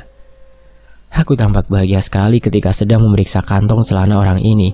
Aku mendapati rokok bentul biru serta kotak korek apinya. Aku pun mengambil sebatang lalu membakarnya. Tapi aku terbatu karena sudah hampir 2 bulan atau mungkin lebih aku tidak merokok. Sementara belum ada tanda-tanda dari Dewi, Rudi serta Pak Soleh, aku pun kembali duduk sambil menikmati asap tembakau yang sudah lama tak kutemui. Kentang yang terus memperhatikanku pun mengambil sebatang rokok dari bungkusnya lalu menciumi rokok tersebut. Tiba-tiba saja dari arah belakang muncul orang yang menempelkan ujung pistolnya ke arah belakang kepalaku. Rasa dingin yang kurasakan dari ujung pistol yang menempel di kepalaku itu membuat mentalku hancur seketika. Aku lalu mengangkat kedua tanganku dan menjatuhkan sebatang rokok yang masih menyala. Aku beri kesempatan untuk menghabiskan sebatang rokok itu sebelum ajal menjemputmu, ucap suara lelaki di belakangku. Sekarang ambil rokok itu, hisap dan nikmati asap yang akan mengantarmu menuju kematian.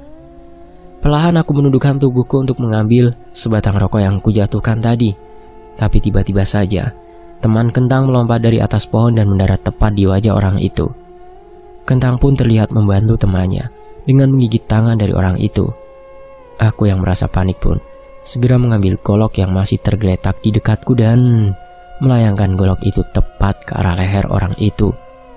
Ketika orang itu mencoba mengangkat pistol yang ada di tangan kanannya, aku kembali menebaskan golok yang kupegang itu tepat di bagian yang sama dan hampir membuat kepala orang itu terpisah dari badannya. Darah segar kini muncrat membasahi tubuhku dan aku pun jatuh terduduk melihat tanganku yang berlumuran darah. Sementara itu Dewi terlihat menyeringai. Tubuhnya melayang di atas orang yang sedang mencariku itu. Tampaknya orang itu tidak merasakan ketakutan dengan apa yang dilakukan Dewi.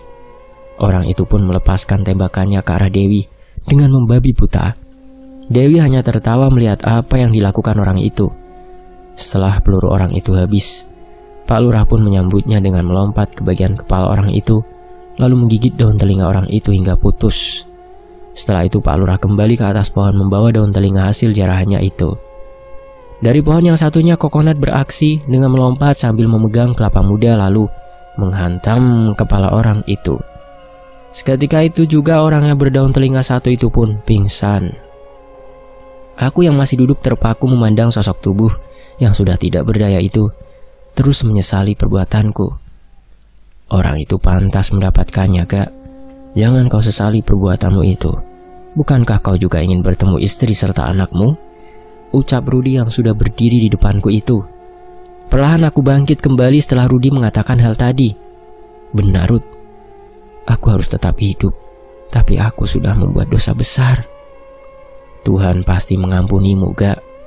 Karena Tuhanlah yang maha mengetahui apa yang tidak diketahui makhluknya. Balas Rudi lagi. Masih ada 2 orang lagi yang harus kau amankan, Gak.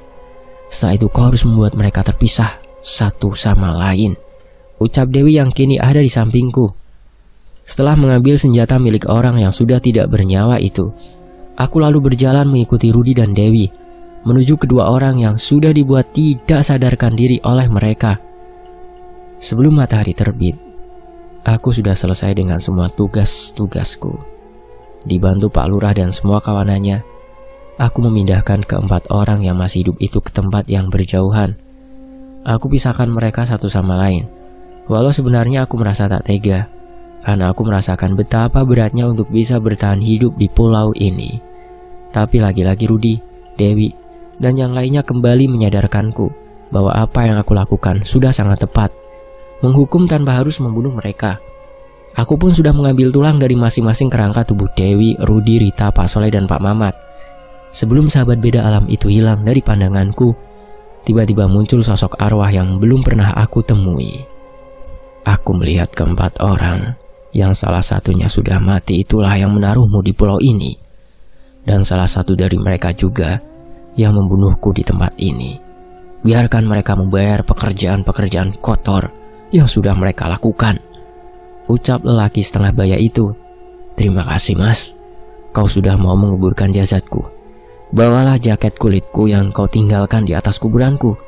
Pakailah jaket itu. Di dalam kantong jaket itu ada 3 kunci, yang salah satunya adalah kunci sebuah speedboat yang ada di dermaga. Dari sini berlayarlah ke arah barat daya.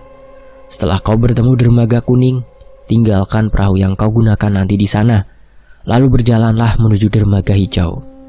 Setelah malam datang nanti, carilah speedboat bergambar 2 naga dan masuklah ke sana.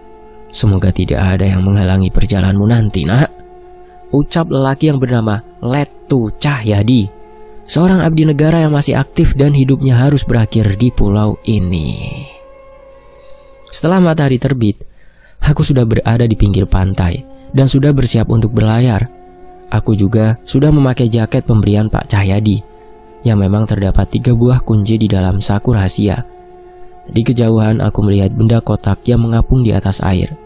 Aku menduga itu adalah koper yang diceritakan hantu yang beberapa kali menakut-nakutiku. Aku pun menyalakan mesin perahu dan segera menghampiri koper itu. Ketika aku berhasil mengangkatnya ke atas perahu, timbul masalah baru yang memang sangat aku khawatirkan. Aku membalikkan arah perahu ini ke tepi pantai sebelah barat. Degup jantungku memburu ketika di kejauhan aku melihat sebuah perahu yang sepertinya bergerak ke arah pantai.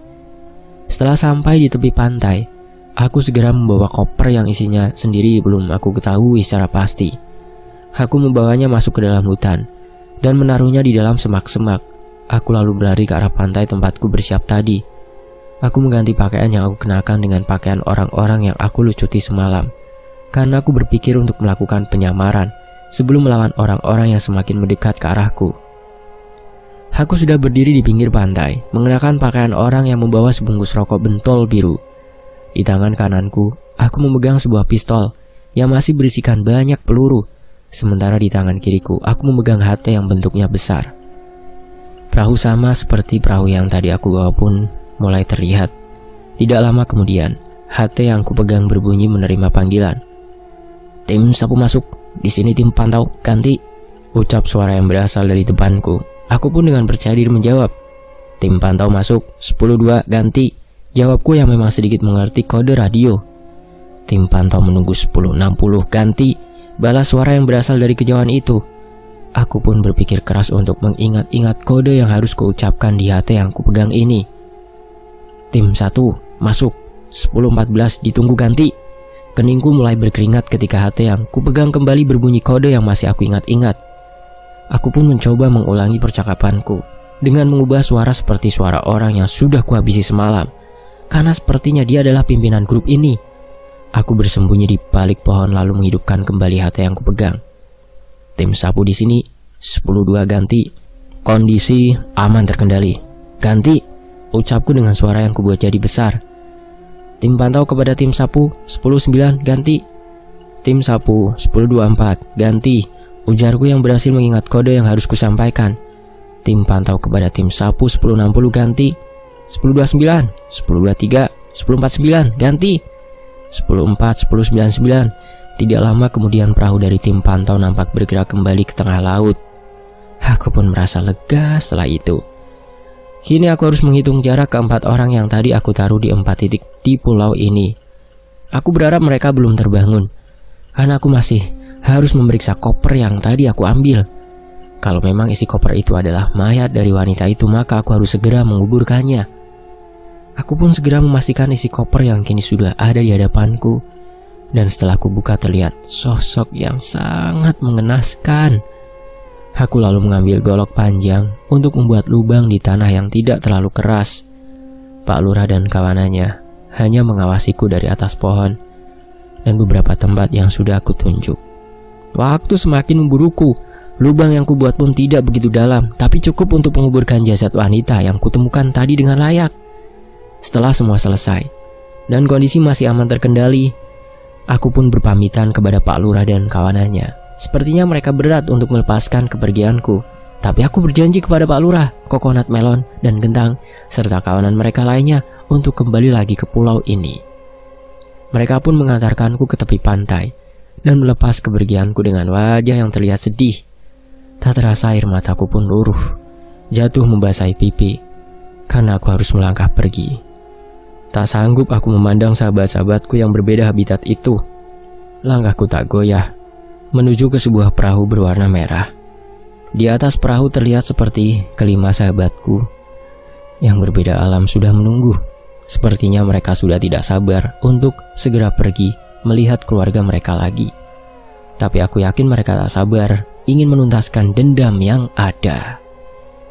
Dari kejauhan samar terlihat beberapa arwah melambaikan tangannya ke arahku. Mereka juga menaruh harapan untuk segera disempurnakan. Perjalananku belumlah usai. Aku tidak tahu pasti apa yang akan kuhadapi di perjalananku untuk kembali pulang.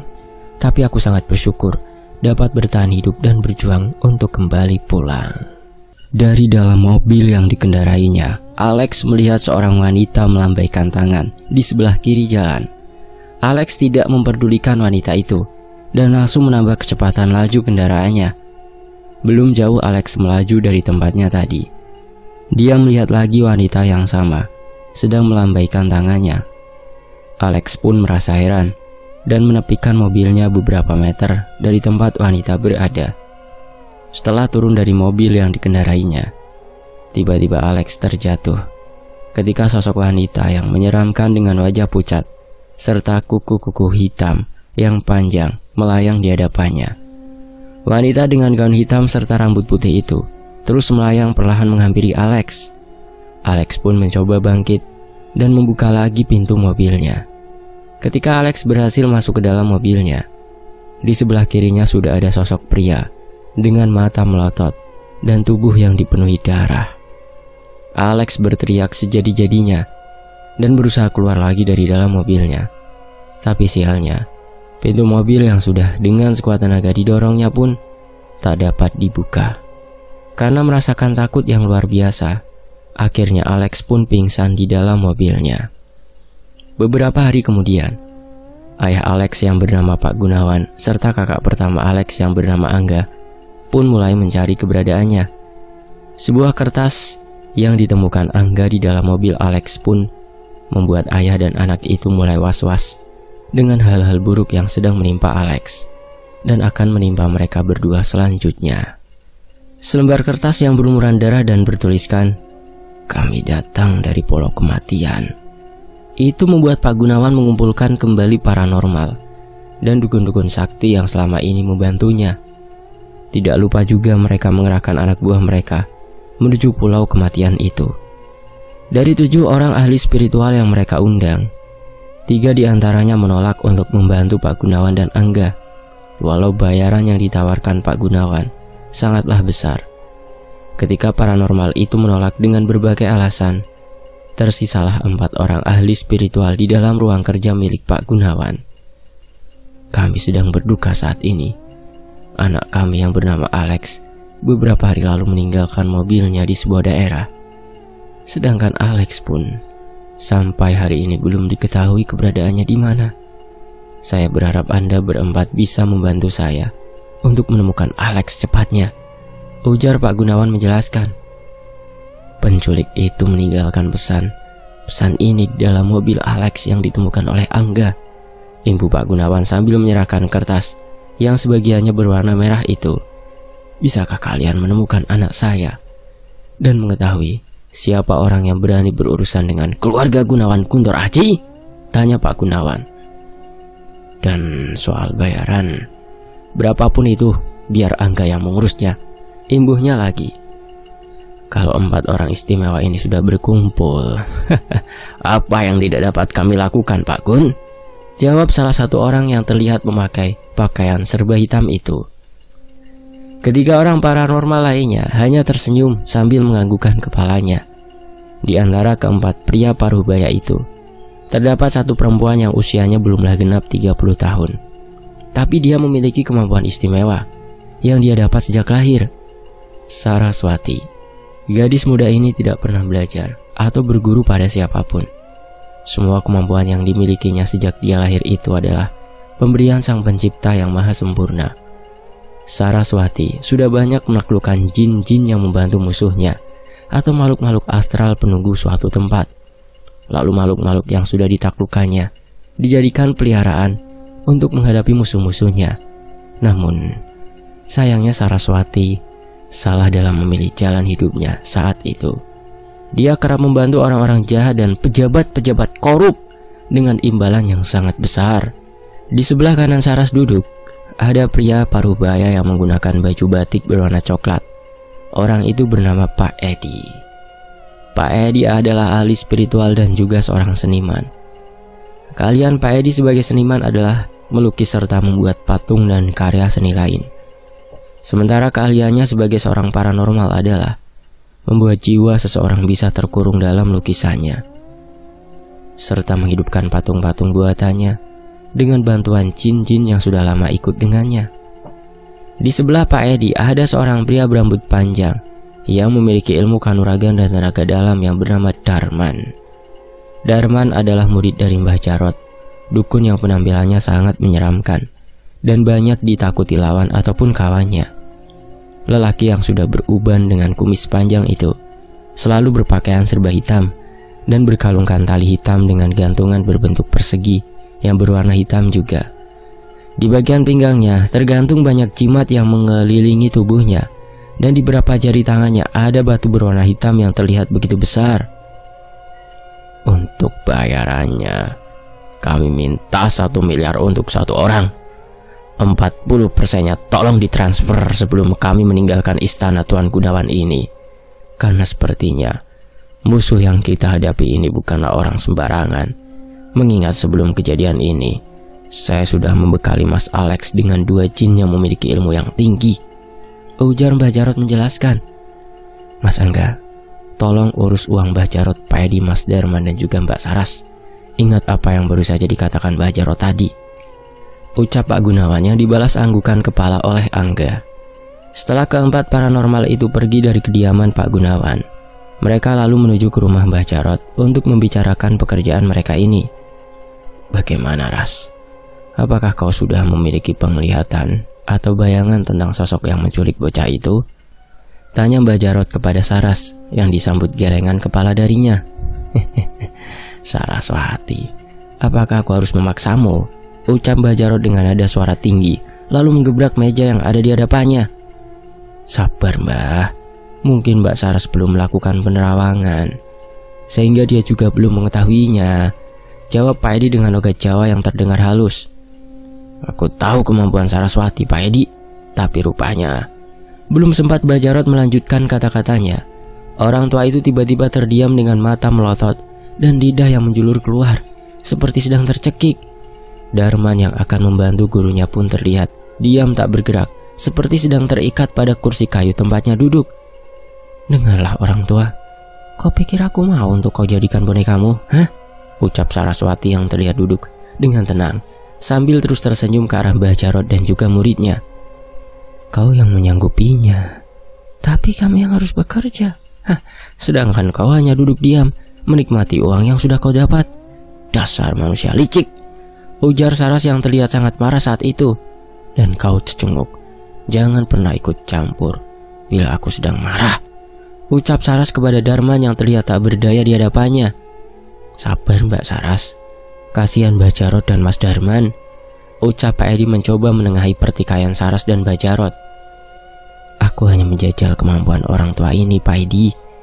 Apakah benar yang dikatakan orang-orang di luar sana tentang kesaktiannya yang melegenda itu? Jawab Saras kepada Pak Edi. Iya Mbak, saya mengerti. Tapi, apakah Mbak Saras ingin membunuh Mbak Jarot? Seru Pak Edi. Sepertinya tidak untuk saat ini, Pak. Jawab Saras yang mulai mendekati Mbak Jarot. Aku rasa kau masih bisa mendengar semua yang kami ucapkan kan, Pak Tua, hah? Tanya Saras kepada Mbak Jarot, yang masih terlihat seperti tercekik itu. Tolong lepaskan Mbak Jarot dan Mas Darman, Mbak, ucap Pak Edi, yang terlihat mengiba.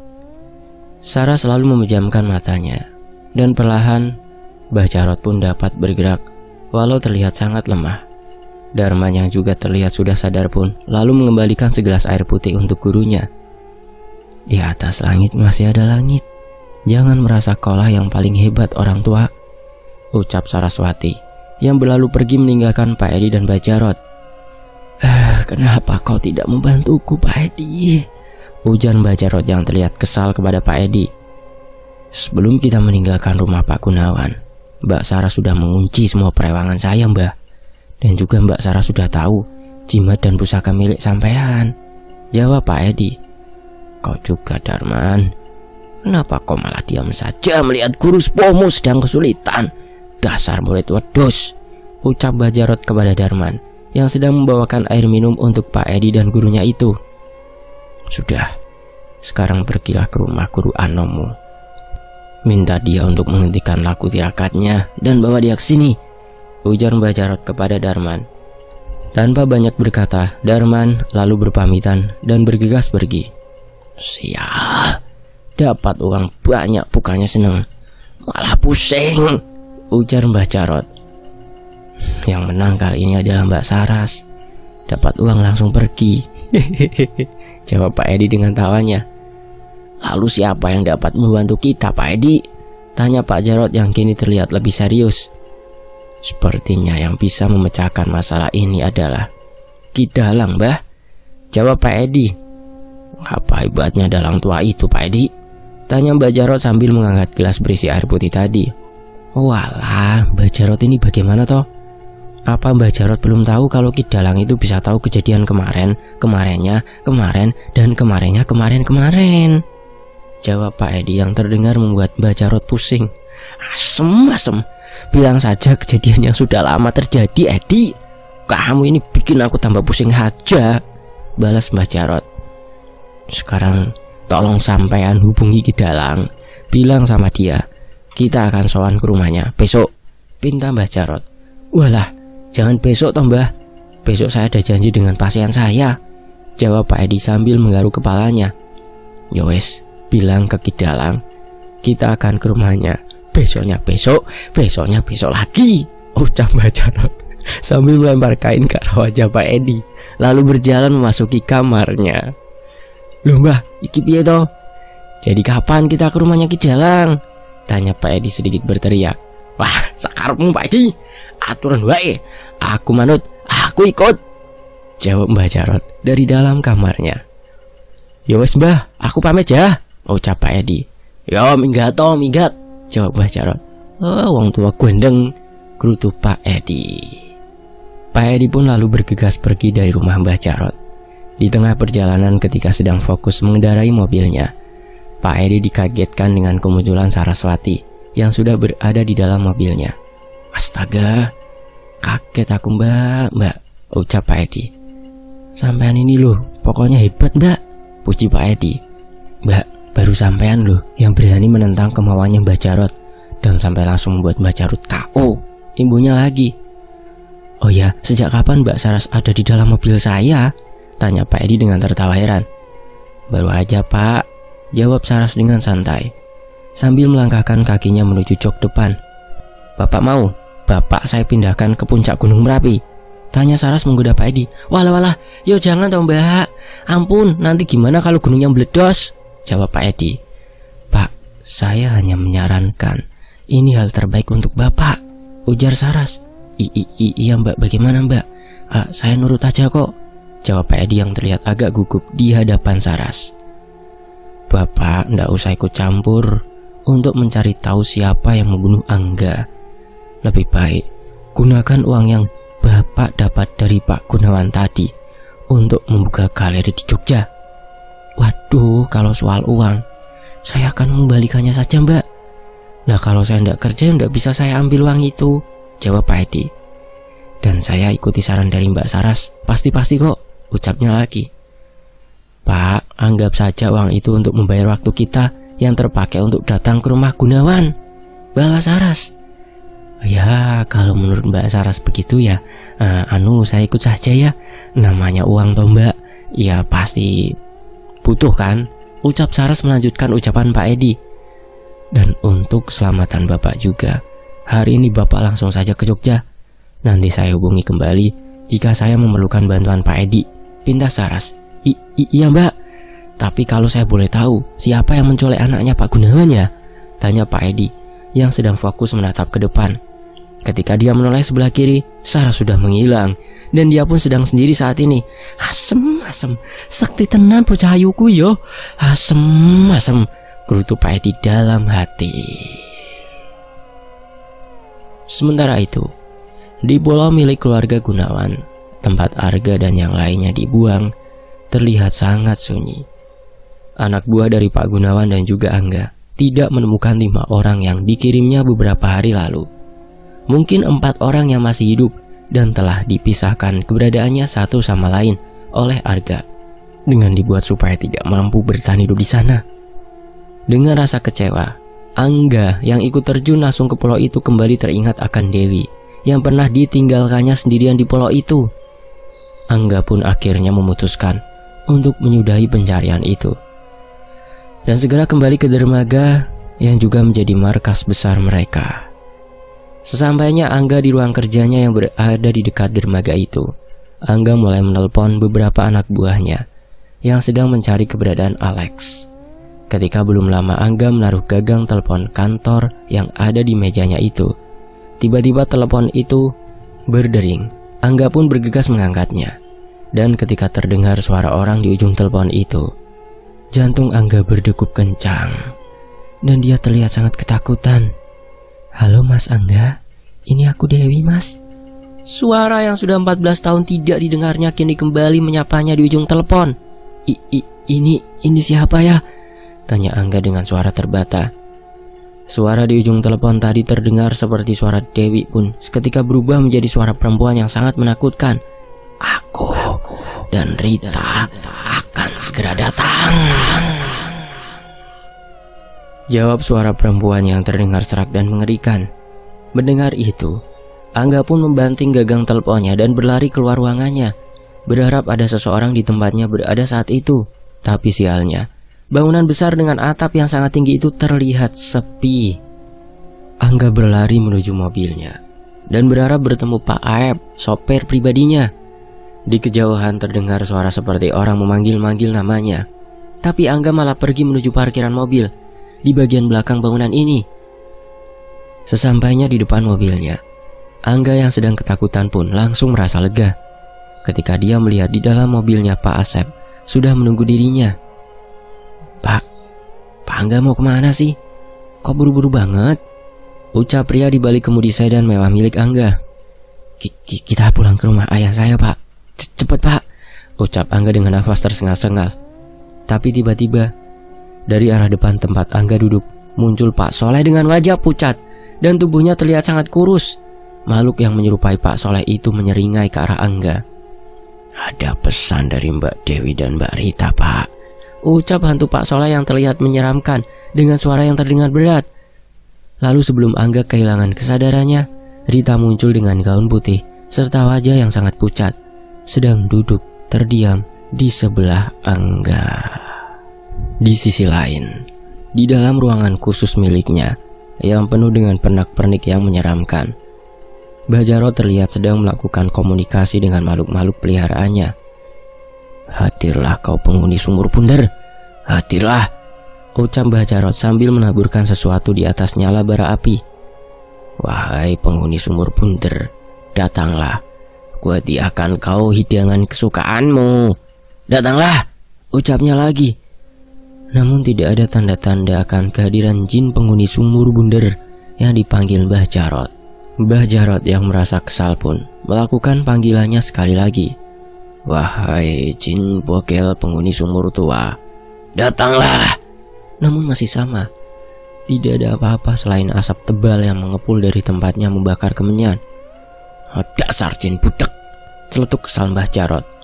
Dia pun menghentikan ritualnya dan keluar dari dalam ruangan khusus miliknya. Halo, Pak Edi, apakah sampean sudah menghubungi Ki Dalang? Ucap Mbah Jarot yang sedang menelpon Pak Edi. Maaf Mbah, saya sedang di Jogja. Sampean hubungi sendiri Ki Dalang ya, jawab Pak Edi di ujung telepon. Walah, lah sampean ini bagaimana toh Pak Edi? Gerutunya sambil membanting gagang teleponnya. Ini pasti ulah Saraswati. Dia pasti telah membuat Pak Edi menuruti apa yang dia mau. Tunggu pembalasanku, Ras. Kau akan menangis memohon belas kasihanku nanti, gumam Mbah Jarot dalam hati. Mbah Jarot yang terduduk di ruang tamu rumahnya terus menggerutu menyalahkan Saraswati yang mengunci jin-jin peliharaannya dan juga menjauhkannya dari Pak Edi. Tidak lama kemudian, pintu rumah Mbah Jarot diketuk oleh seseorang yang membuatnya merasa terkejut. Dia merasakan aura yang begitu hebat sedang ada di depan rumahnya saat ini. Mbah Jarot hanya pasrah karena dia tidak membawa jimat-jimat penguatnya, lalu perlahan membukakan pintu rumahnya. Mbah Jarot, sesepuh kami, apa kabar Mbah? Tanya seseorang yang terlihat lebih tua darinya. Loh, Ki Dalang. Aku kabar baik Ki, ucap Mbah Jarot lalu mencium tangan Ki Dalang. Ki Dalang segera menarik jin-jin perewangannya serta mengendurkan tenaga dalam yang dilepaskannya. Monggo, silahkan masuk Ki, ucap Mbah Jarot kepada Ki Dalang. Kau berurusan dengan iblis yang berasal dari sebuah pulau Mbah Jarot. Sangat sulit sekali untuk mengalahkan mereka, karena tujuan mereka datang adalah untuk menuntaskan dendam kepada orang-orang yang sedang kau bantu, ujar Ki Dalang menjelaskan kepada Ki Jarot. Lalu bagaimana kita bisa mengalahkan setan yang sedang mengincar keluarga Pak Gunawan, Ki Dalang? Tanya Mbah Jarot yang merasa sangat lega karena kedatangan Ki Dalang ternyata memang untuk membantunya. Sabar dulu Mbah Jarot, saya mau bagian saya juga di awal pekerjaan ini Mbah. Jawab Ki Dalang dengan tertawa. Tenang saja Ki, uang tidak masalah buat saya. Sebentar saya ambilkan bagian Ki Dalang, balas Mbah Jarot. Mbah Jarot keluar dari kamarnya dengan membawa tas hitam yang berisi tumpukan uang berwarna merah dan biru. Monggo, ini bagian panjenengan Ki, ucap Mbah Jarot yang disambut senyuman dari Ki Dalang. Tidak lama setelah itu, telepon rumah Mbah Jarot pun berdering. Dan setelah berbicara singkat melalui saluran telepon, Mbah Jarot lalu mengajak Ki Dalang untuk pergi ke rumah Pak Gunawan. Kedua orang sakti itu lalu pergi menuju rumah Pak Gunawan, ditemani Darman serta Joko, murid dari Ki Dalang. Angga nampak terlihat sangat memprihatinkan di dalam kamar kosong yang disediakan oleh Pak Gunawan. Dia kadang tertawa, menangis, dan berlari ketakutan. Angga saat ini bisa dibilang sudah hilang kewarasannya. "Ini di luar kemampuan saya, Ki," bisik Mbah Jarot kepada Ki Dalang yang sedang menatap Angga dengan tajam. "Ini seperti ilmu yang dimiliki oleh Mas Edi. Dia bisa memenjarakan sukma seseorang dalam lukisan kehidupan yang dibuatnya melalui ritual-ritual khusus," ujar Ki Dalang. "Tapi jelas ilmu ini bukan milik Mas Edi, karena tidak ada celah yang dapat saya tembus," imbuh Ki Dalang. "Apakah Ki Dalang pernah adu ilmu dengan Pak Edi?" tanya Mbah Jarot. Dulu sebelum kami berteman, saya pernah menolong orang yang menjadi gila karena ritualnya Pak Edi. Lalu saya mengobati orang tersebut karena ada beberapa celah yang bisa saya tembus untuk mengambil sukma orang itu. Tapi kali ini sungguh tanpa celah, Ki," ujar Ki Dalang menjelaskan. Tidak beberapa lama kemudian, Angga pun tersadar dan merasa terkejut karena dia berada di sebuah kamar kosong. "Apa yang terjadi kepadamu, Mas Angga?" tanya Pak Gunawan yang merasa senang karena Angga sudah kembali tersadar. "Dewi, Pak. Dewi membawaku ke pulau milik kita," jawab Angga yang terlihat menatap kosong ke arah lantai kamarnya. "Biarkan Mas Angga istirahat dulu, Pak Gun. Sepertinya Mas Angga sangat lelah dan juga lapar," ucap Ki Dalang yang memotong pembicaraan mereka. Angga pun lalu dibawa menuju ke ruangan lain oleh asisten rumah tangga serta beberapa orang anak buah Pak Gunawan lainnya. Sebenarnya apa yang sedang menimpa Angga, Mbah Jarot? Lalu bagaimana hasil pencarian Alex yang sampai kini belum kita ketahui keberadaannya? Tanya Pak Gunawan yang sedang menatap Mbah Jarot. Karena Mbah Jarot belum memiliki informasi tentang Alex dan juga tidak mengetahui secara pasti apa yang sedang dialami Angga. Mbah Jarot pun terlihat kebingungan menjawab pertanyaan Pak Gunawan. "Izinkan saya yang menjelaskannya, Tuan." Sepertinya energi Mbah Jarot sudah habis terkuras untuk menyadarkan Mas Angga tadi, ujar Ki Dalang. "Sepertinya Mas Alex sedang disembunyikan sosok makhluk tak kasat mata yang memiliki kekuatan yang besar, Tuan. Makhluk-makhluk itu juga yang membuat Mas Angga kehilangan kesadarannya," ujar Ki Dalang menjelaskan. "Bagaimana caranya agar kita bisa menemukan Alex, Ki?" tanya Pak Gunawan. "Sepertinya makhluk ini memiliki dendam yang sangat besar terhadap keluarga Tuan Gunawan," jawab Ki Dalang lagi. "Saya dan Mbak Jarot akan berusaha secepatnya untuk menemukan cara menyelamatkan keluarga Tuan Gunawan," imbuh Ki Dalang. "Baiklah kalau begitu, Ki. Terima kasih atas bantuan Mbah Jarot, Ki Dalang dan yang lainnya. Tapi saya minta kumpulkan orang-orang dari Mbah Jarot dan Ki Dalang untuk menjaga saya dan keluarga saya di rumah ini," jawab Pak Gunawan. Ki Dalang dan Mbah Jarot menyanggupi permintaan tuannya dan segera berpamitan kembali menuju rumah Mbah Jarot.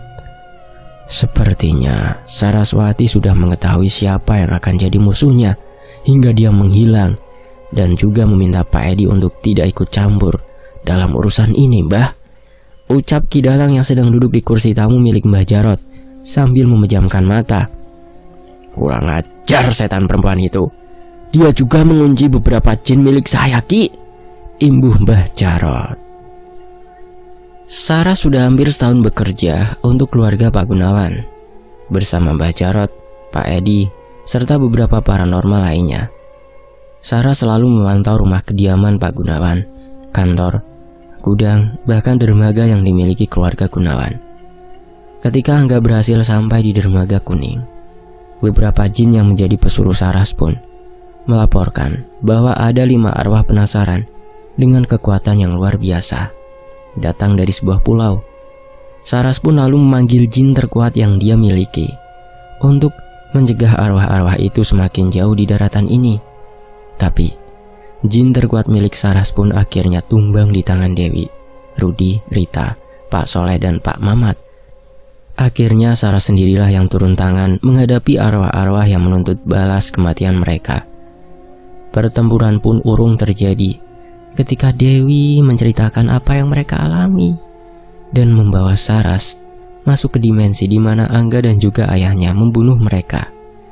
Saras pun sangat kesal atas apa yang Dewi, Rudi, Rita, dan yang lainnya alami. Sejak saat itulah Saras memutuskan untuk pergi dari lingkaran keluarga Gunawan. Saras kini terlihat bersama Arga di sebuah perkampungan. Rupanya merekalah yang membawa Alex ke sebuah rumah kecil di sebuah daerah. Kondisi Alex sama seperti kondisi Angga yang kadang menangis, tertawa, dan terlihat termenung karena Alex, sukmanya, sedang dibawa ke dimensi lain. Dan menyaksikan pembantaian-pembantaian itu dilakukan. Arga selalu memberi makan Alex tepat pada waktunya. Dia tak ingin Alex mati sebelum Alex mengembalikan apa yang telah dia rampas dari Arga. Simpanlah tulang-tulang yang kau bawa dari pulau itu baik-baik, Kak.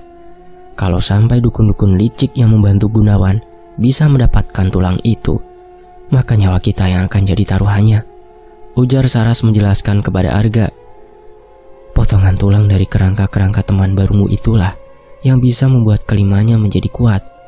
Kalau tulang itu dihancurkan dan dibuang ke lautan, maka kelima temanmu akan kembali lagi ke pulau tempat mereka dikuburkan, ucap Saras yang terlihat sangat serius kini. Baik, Ras. Aku tidak akan mengecewakan teman-teman baruku itu. Tanpa mereka, mungkin aku sudah tidak dapat bertemu lagi dengan keluargaku saat ini, jawab Arga. Sementara itu di sisi lain, sejak mengetahui hal buruk yang sedang menimpa keluarganya, Pak Gunawan meminta Mbah Jarot dan Ki Dalang untuk menaruh orang-orang pilihannya untuk menjaga keluarganya dari serangan arwah-arwah penasaran itu. Beberapa orang paranormal pun nampak berjaga hampir di setiap sudut rumah Pak Gunawan. Darman, Joko, Komar, dan Alim tampak berada di ruang tamu dan ruang keluarga. Di belakang rumah ada Marwan, Aris, dan Bambang. Lalu di bagian depan ada Ki Tulang, adik seperguruan Mbah Jarot, yang mengawasinya. Belum lagi orang-orang biasa, anak buah dari Alex, Angga, serta anak buah Pak Gunawan. Mereka ikut dikerahkan juga menemani paranormal yang disiapkan oleh Ki Dalang dan Mbah Jarot. Pak Gunawan merasa lebih lega setelah dia meyakini keadaannya kini sudah aman, dan Angga pun kembali terlihat pulih, walaupun Angga terlihat lebih banyak diam dengan pandangan yang kosong. Setelah merasa aman, Pak Gunawan pun beraktivitas seperti biasanya. Dia tidak merasa terganggu dengan kehadiran orang-orang yang ada di sekitarnya. Sementara itu, Ki Dalang yang sudah berhasil mengetahui keberadaan Alex pun sedang melakukan persiapan untuk membawa kembali Alex, dan juga untuk memberi Saras pelajaran tentunya. Tapi satu hal yang tidak diketahui Ki Dalang lewat cincin peliharaannya adalah tentang kelima arwah yang sebenarnya ikut mengawasi tempat Arga, Saras, dan juga Alex berada. Sepertinya arwah-arwah penasaran itu sudah pergi karena ketakutan melihat kekuatan kita, Ki. Ujar Mbah Jarot. Sepertinya memang begitu, Mbah. Apalagi di sini sudah ada Pak Edi yang siap mengurung Saraswati dengan kemampuannya. Setelah Saraswati berhasil aku kalahkan, Mbah, jawab Ki Dalang yang merasa percaya diri dengan kemampuannya. Sementara itu di tempatnya berada Saras yang sedang berkomunikasi dengan arwah Dewi, dan Rita pun sedang mengatur rencana selanjutnya. Saras meminta arwah Rita, Pak Soleh, dan Pak Mamat untuk menemani Arga yang akan dipindahkannya ke tempat persembunyiannya yang lain. Sementara arwah Dewi dan Rudi diminta untuk menjelma menjadi sosok Arga dan Alex. Terima kasih, Ras. Kau sudah banyak membantu kami, ucap Dewi dengan senyum riangnya. Sebenarnya aku tidak sedang membantumu, Wi. Saat ini aku sedang membantu diriku sendiri, memperbaiki semua kesalahan yang sudah aku lakukan, jawab Saras. Ternyata selama ini aku sudah dibutakan oleh kenikmatan dunia. Dengan kemampuan yang aku miliki, aku malah membantu manusia-manusia biadab seperti mereka. Dan saat inilah aku rasa waktu yang tepat untuk memperbaikinya, imbuh Saras dengan mata berkaca-kaca. Syukurlah Ras, hatimu sudah terketuk oleh cahaya kebenaran. Dan jangan kau sia-siakan lagi anugerah dari Sang Maha Pencipta yang diberikan kepadamu, tutur Dewi. Sepertinya mereka sudah datang, Wi, ucap Rudi yang mulai merasakan kedatangan jin-jin suruhan Ki Dalang. Ayo kita selesaikan ini, Rud, agar kita leluasa membalaskan dendam kita, jawab Dewi. Sebelum Ki Dalang, Bajaro dan Pak Edi sampai di tempat Saras berada, jin-jin anak buah mereka sudah lebih dulu bertarung melawan Saras, arwah Dewi, dan juga arwah Rudi. Saras yang memiliki kemampuan alami untuk menundukkan jin-jin jahat pun tidak kesulitan menghadapi musuh-musuhnya. Apalagi Saras juga dibantu arwah Dewi dan Rudi yang memiliki kekuatan yang sangat besar. Tapi dari kejauhan, Saras mendengar suara gamelan dan suara gendeng Jawa yang membuatnya merasa kesakitan di bagian telinganya.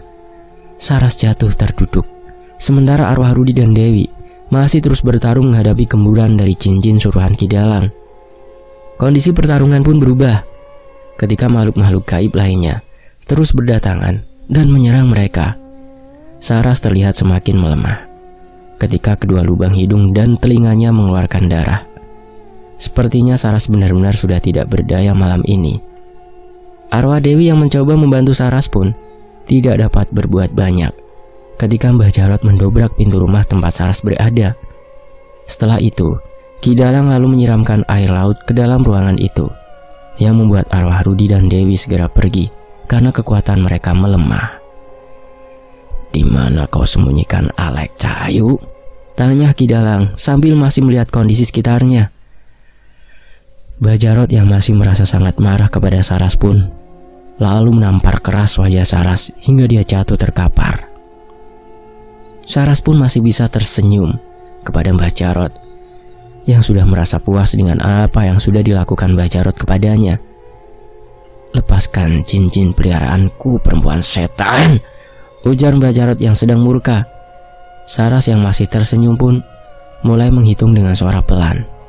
1, 2, 3. Ketika Ki Dalang sedang membacakan mantra-mantra untuk menundukkan Saras, tiba-tiba Pak Edi masuk membawa papan kayu jati tebal yang berukiran abstrak dan langsung menyerang Ki Dalang. Pak Edi memukul Ki Dalang sekuat tenaga dengan papan yang dibawanya itu. Ki Dalang yang sedang fokus kepada Saras tidak menyadari kalau tubuhnya akan ambruk karena pukulan dari sebuah benda keras. Mbah Jarot yang tertegun melihat kejadian itu pun terpaku sesaat sebelum akhirnya dia membantu Ki Dalang dan menyerang Pak Edi. Tapi semuanya sudah terlambat. Saras yang sudah tidak terikat oleh mantra-mantra Ki Dalang serta suara gamelan dan gendeng Jawa yang sudah menghilang pun kembali bangkit dan menyerang Mbah Jarot dari jarak yang cukup dekat. Ki Dalang yang masih sempat melakukan perlawanan pun kembali tersungkur ketika Pak Edi terus membacakan mantra sambil tangan kirinya memegang papan kayu jati yang berukiran abstrak tadi. "Apa yang kau lakukan, Edi? Mengapa kau tega menyerangku?" tanya Ki Dalang yang terlihat sudah tidak berdaya. "Menyampaikan salam dari keluarga Prawiryo yang sudah menjadi korban dari kejahatan sampean, Ki," jawab Pak Edi. Siapa kau sebenarnya, Edi?" tanya Ki Dalang lagi. "Aku adalah anak bungsu dari Hadi Prawiryo, orang yang sudah mengantarmu menjadi sosok yang disegani. Tapi jasa dari Hadi Prawiryo malah kau balas dengan hal keji," jawab Pak Edi. Perlahan tubuh Ki Dalang ambruk dan tidak sadarkan diri lagi. Sementara itu Mbah Jarot tetap berdiri dengan mata melotot dan lidah yang menjulur keluar. "Jangan membunuhnya, Mbak," ucap Pak Edi yang terlihat masih melucu, walau tatapannya terlihat tajam. Mungkin karena logat Jawa yang terdengar, sehingga Pak Edi tidak seseram dukun-dukun lainnya. "Aku hanya menahannya, Pak." "Terima kasih, Pak Edi mau datang membantu saya," jawab Saras. "Malam ini bukan hanya arwah yang mati penasaran yang sedang membalaskan dendamnya, Mbak, tapi kita yang masih hidup pun sudah melakukannya," balas Pak Edi. "Saya yang sangat berterima kasih kepada Mbak Saras. Berkat bantuan Mbak Saras, kini bapak dan ibu saya yang sudah menjadi korban kelicikan Ki Dalang pun bisa tenang di alam sana. Itu semua berkat rencana matang yang Mbak Saras buat, imbuh Pak Edi. Sementara itu, arwah Dewi, Rudi, Rita, Pak Soleh, dan Pak Mamat pun segera bergerak menuju ke rumah Pak Gunawan untuk melampiaskan dendam-dendam mereka. Sementara itu, Alex yang sudah sadar kini berhadapan langsung dengan Arga. Alex mengaku sangat menyesali perbuatannya kepada Arga. Semua kejadian yang menimpa Arga adalah perintah ayahnya, karena Alex belum pernah melakukan kejahatan apapun selama dia berbisnis. Alex pun bersedia mengembalikan semua aset milik Arga yang sudah diambil alih keluarganya. Dan Alex pun bersedia membantu Arga untuk membawa pulang kerangka-kerangka manusia yang ada di sana. Tapi itu bukan hal mudah, karena masih ada 2 orang bos besar yang ikut mengelola bisnis dari pulau itu. Kidalang dan Bajarot yang kini terlihat seperti orang gila akibat sukmanya terkurung dalam kayu jati berukiran abstrak milik Pak Edi. Saras, Arga, dan Alex membawa Kidalang dan Bajarot menuju ke rumah Pak Gunawan. Sesampainya mereka di rumah Pak Gunawan, terlihat kelima sosok arwah penasaran yang sudah menyelesaikan dendamnya. Mereka pun meminta maaf kepada Alex dan meminta untuk menyudahi bisnis keji ayahnya. Pak Gunawan dan Angga pun akhirnya menemui ajalnya. Kematian mereka sungguh sangat mengerikan. Rupanya para arwah dari pulau kematian itu benar-benar melampiaskan dendam kesumatnya. Selesai, tamat. Demikianlah Dendam dari Pulau Kematian yang ditulis oleh Bang Untung Prastio. Mampir juga ya ke channel beliau. Beliau ada konten interview gitu, podcast sama anak-anak indigo, sama orang-orang yang berkemampuan khusus. Ya, cerita ini juga mungkin berasal dari podcast atau interviewnya Bang Untung dengan orang-orang yang spesial seperti Mbak Saraswati dan Pak Edi ya. Ayo tonton langsung ke channelnya Bang Untung ya. Di sana udah ada beberapa video. Dan jangan lupa subscribe, dan jangan lupa di-share dan di-komen juga ya. Terima kasih semuanya. Fakta Sejarah pamit. Wassalamualaikum warahmatullahi wabarakatuh. Sampai jumpa di kisah lainnya. Sehat-sehat semuanya ya. Doakan saya juga sehat selalu. Amin. Wassalamualaikum. Sampai jumpa. Tetap di Fakta Sejarah. Alhamdulillah.